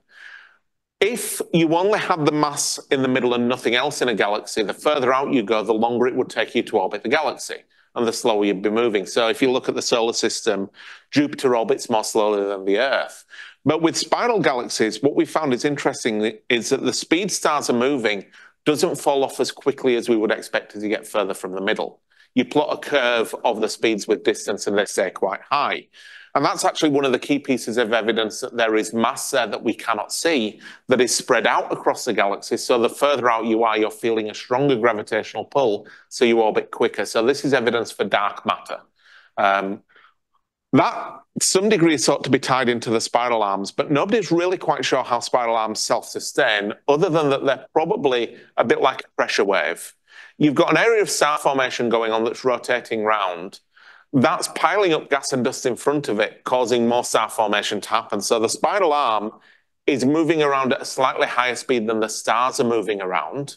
So stars form at the leading edge, and the arm overtakes them, essentially. How then you maintain a bar is an extra step of nobody's really fully across how that works, essentially. I think I recall last year or something, Jonti, I read an interesting one looking at the population, or rather the probability and number of barred spirals now versus the early universe, and there is some evidence that bars slowly accumulate over time. But just to help wrap things up, I wanted to go to this image because I know it's one that you're very proud of, that I think was really beautiful. Yes. And then we'll cut across to the imaging of NGC 300. It is, and I've been playing around with this a lot. I think actually if you skip forward to the next one of the same thing, that's a bit more zoomed in. So this is my favorite bit of the night sky. It's right towards the middle of the galaxy, and the orangey bit in the middle there is gas and dust around the star Antares, which is the brightest star in Scorpius. It's the heart of the Scorpion when you look up at the constellation. Apparently, in the ancient Arabic, Antares literally means not Mars. Mars would be Ares, Antares means not Mars. So it's a red star that's very bright and sits on the path the planets go around the sky, so it can look like Mars, but it doesn't move. But you've got a lot of complexity going on here. So you've got beautiful fingers of dust that are blocking the light from behind. That's the dark fingers you get here. You've got the pinkish colour, which is emission nebula from hydrogen that's excited and radiating light back out again. You've then got reflection nebulae, which are nearly always in the night sky blue. So reflection nebulae, where that star is near enough in that the light can hit the dust and reflect to us in sufficient amounts that we can see it. And that usually is associated with young clusters of stars, and therefore the blue stars are the brightest and dominate. And that's what you're seeing around some of the stars at the bottom there. You see these blue glowy nebulosity. The orange nebulosity around Antares, though, is really unusual because that is a reflection nebula reflecting light from a star, but it's reflecting light from an evolved star, a star that has become a red giant. So the fate of our sun in 5, 6, 7 billion years from now. There are very few reflection nebulae in the sky that are not blue. And this is one of the few that I'm aware of, and it's probably the brightest. But what that means is that this patch of the night sky, which is just off from the center of the galaxy, it's one of the easiest things actually to image in the sky and get an acceptable photo, but this is the best I've ever taken. It's just beautiful to me because you've got this mix of every single type of nebulosity you can get. You've got emission nebula, absorption nebula, and reflection nebula. You've got the unique red reflection nebula. Just down from Antares, you've got a globular cluster. So that thing just down from the orange star is actually a globular cluster called Messier 4 with millions of stars in it. You've got the background of the center of the galaxy up at the top with so many stars you can't count them. And it's just an incredible patch of the night sky, and I'm really pleased with it. And this is true color. This was taken with my digital SLR camera. So this is... Yeah. Can you tell us how big is this of the night sky? Because it's a lot bigger than some of the images we were looking at. Oh, it is. So this is a fairly wide field image in that the bright stars you see in the middle there are the 3 stars at the heart of Scorpius. And the wider angle photo you've got of this, you can see the whole constellation of Scorpius. So this is a patch of the night sky. Probably if you form a rectangle of your thumbs and your index fingers and hold them out near arm's length, that's possibly showing you about the size of this on the night sky. Maybe a little bit smaller, but not by much. Yeah, so there you've got most of the constellation of Scorpius. So at the bottom right, where that blue horsehead is, the little blue nebula, you've got a few stars in a line that's going up from about 8 o'clock to 2 o'clock on a clock face. That's the head of the Scorpion. The body of the Scorpion comes through the nebulosity there and then goes up into the middle of the galaxy there. So that image, had I rotated the camera differently, you would fit the whole of Scorpius in there. And Scorpius is a good size on the sky. So this is a big patch of the night sky that you're looking at. Excellent. I'm just going to try and see if I can do NGC 300. I can't be certain because some of the NGCs are very difficult to search. While we were talking, I left this running in the background, and you can see we caught some passing satellites moving through. But it doesn't look too much more impressive. Yeah, indeed. It doesn't look too much more impressive than it did after just a couple of minutes. We actually got a little bit of blurring there because I turned on the cooling of the camera because it switched off for a while. And sometimes when you do that, you get a bit of dew forming on the front because suddenly the camera cools down very quickly. So that's actually what's going on in this patch here. But yes, you can see these streaks moving across are actually passing satellites through our field of view. So I'll just try to get NGC 300 and then we'll see how we go and we'll wrap up from there. And I will say while you salute to that, thank you everybody who's still with us for your patience and staying with us so long. Because I know we have gone significantly past 8 o'clock. It's about 8:45 at the minute. But this is a lovely thing about this as a hobby, is there's always more to see and always more to talk about. And this is the first time we've done a live cross like this to Mount Kent. And it's very cool that we can do this. You know, when I was a kid, when I was going to the local Astronomy Society, we could never have done anything like this. And it's only 20, 30 years ago. It's amazing how the technology's moved on. I think NGC 300 doesn't have another name, does it? NGC 300 is not one that I know a name of off the top of my head. I'm not sure it has another name, which actually makes it, because for some reason the catalog is unable to search for NGC numbers, even though it can search for named objects. So I'm just going to have to flick through. I'm getting through the list. That's probably Des saying something to me, is it? No. Des might have a name for it. So some of these have names in different countries or names among the amateur community that have not become that widely established yet as well. I don't know whether you heard me before, but the other name is the Sculptor Pinwheel Galaxy, or it's also known as Caldwell 70. It's a spiral galaxy discovered by James Dunlop. So the Caldwell thing is just a different catalogue. So Messier's catalogue is 110, actually probably 109, because there's one in there that actually isn't anything. It's just a few stars that happen to look a bit like a thing. Messier's catalogue is 110 of the better things with the Northern Hemisphere bias. Excuse me, NGC is the new general catalogue, which is nearer to 10,000 things. But then the fainter you go, the bigger the catalogues get. And there's a number of different catalogues for things. The Caldwell catalogue's bigger yet. Des, could it be the Little Pinwheel Galaxy? Because it's not the normal Pinwheel Galaxy, is it? It's the Sculptor. Oh, the Southern Pinwheel. Yeah, no, it's something else. So if you're failing that, you could always try to get 47 to Carne, which I think should be high enough now. But No, the little pinwheel is a different NGC. Okay, I can do 47 fairly easily. I knew that one came. So 47 Tucani is the second brightest globular cluster in the night sky, after Omega Centauri. And Omega Centauri, as I said earlier, is a little bit weird. But this one is visible with the naked eye next to the small cloud of Magellan, and is very distinctive. So it'll probably leap out very quickly. I was going to say, I think 10 seconds might actually be too long for this, but I'll give it a try since it's already set up for it. 10 seconds will probably bring out the outskirts really well, though. So, yeah, there you go. It's bad. It's still getting into position, so I'll actually clear that one more time.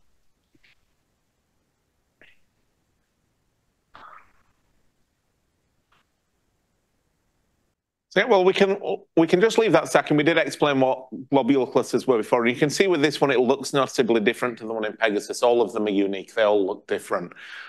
Just wanted to thank Duncan and Des very profusely for running things online. I think it's kind of difficult doing that kind of job, and it's particularly difficult presenting remotely when you're on your own on a mountaintop, when even the nearest person in the audience is 30 or 40 kilometers away. So thank you very much, Duncan. You've done an awesome job there.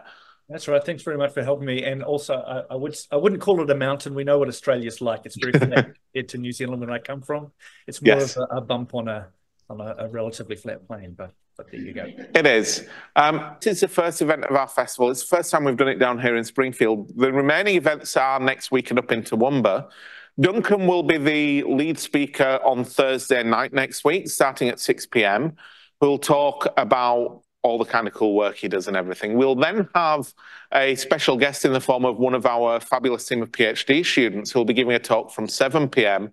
or a little bit later about a planet discovery he made as part of his PhD work, which is going to be fantastic.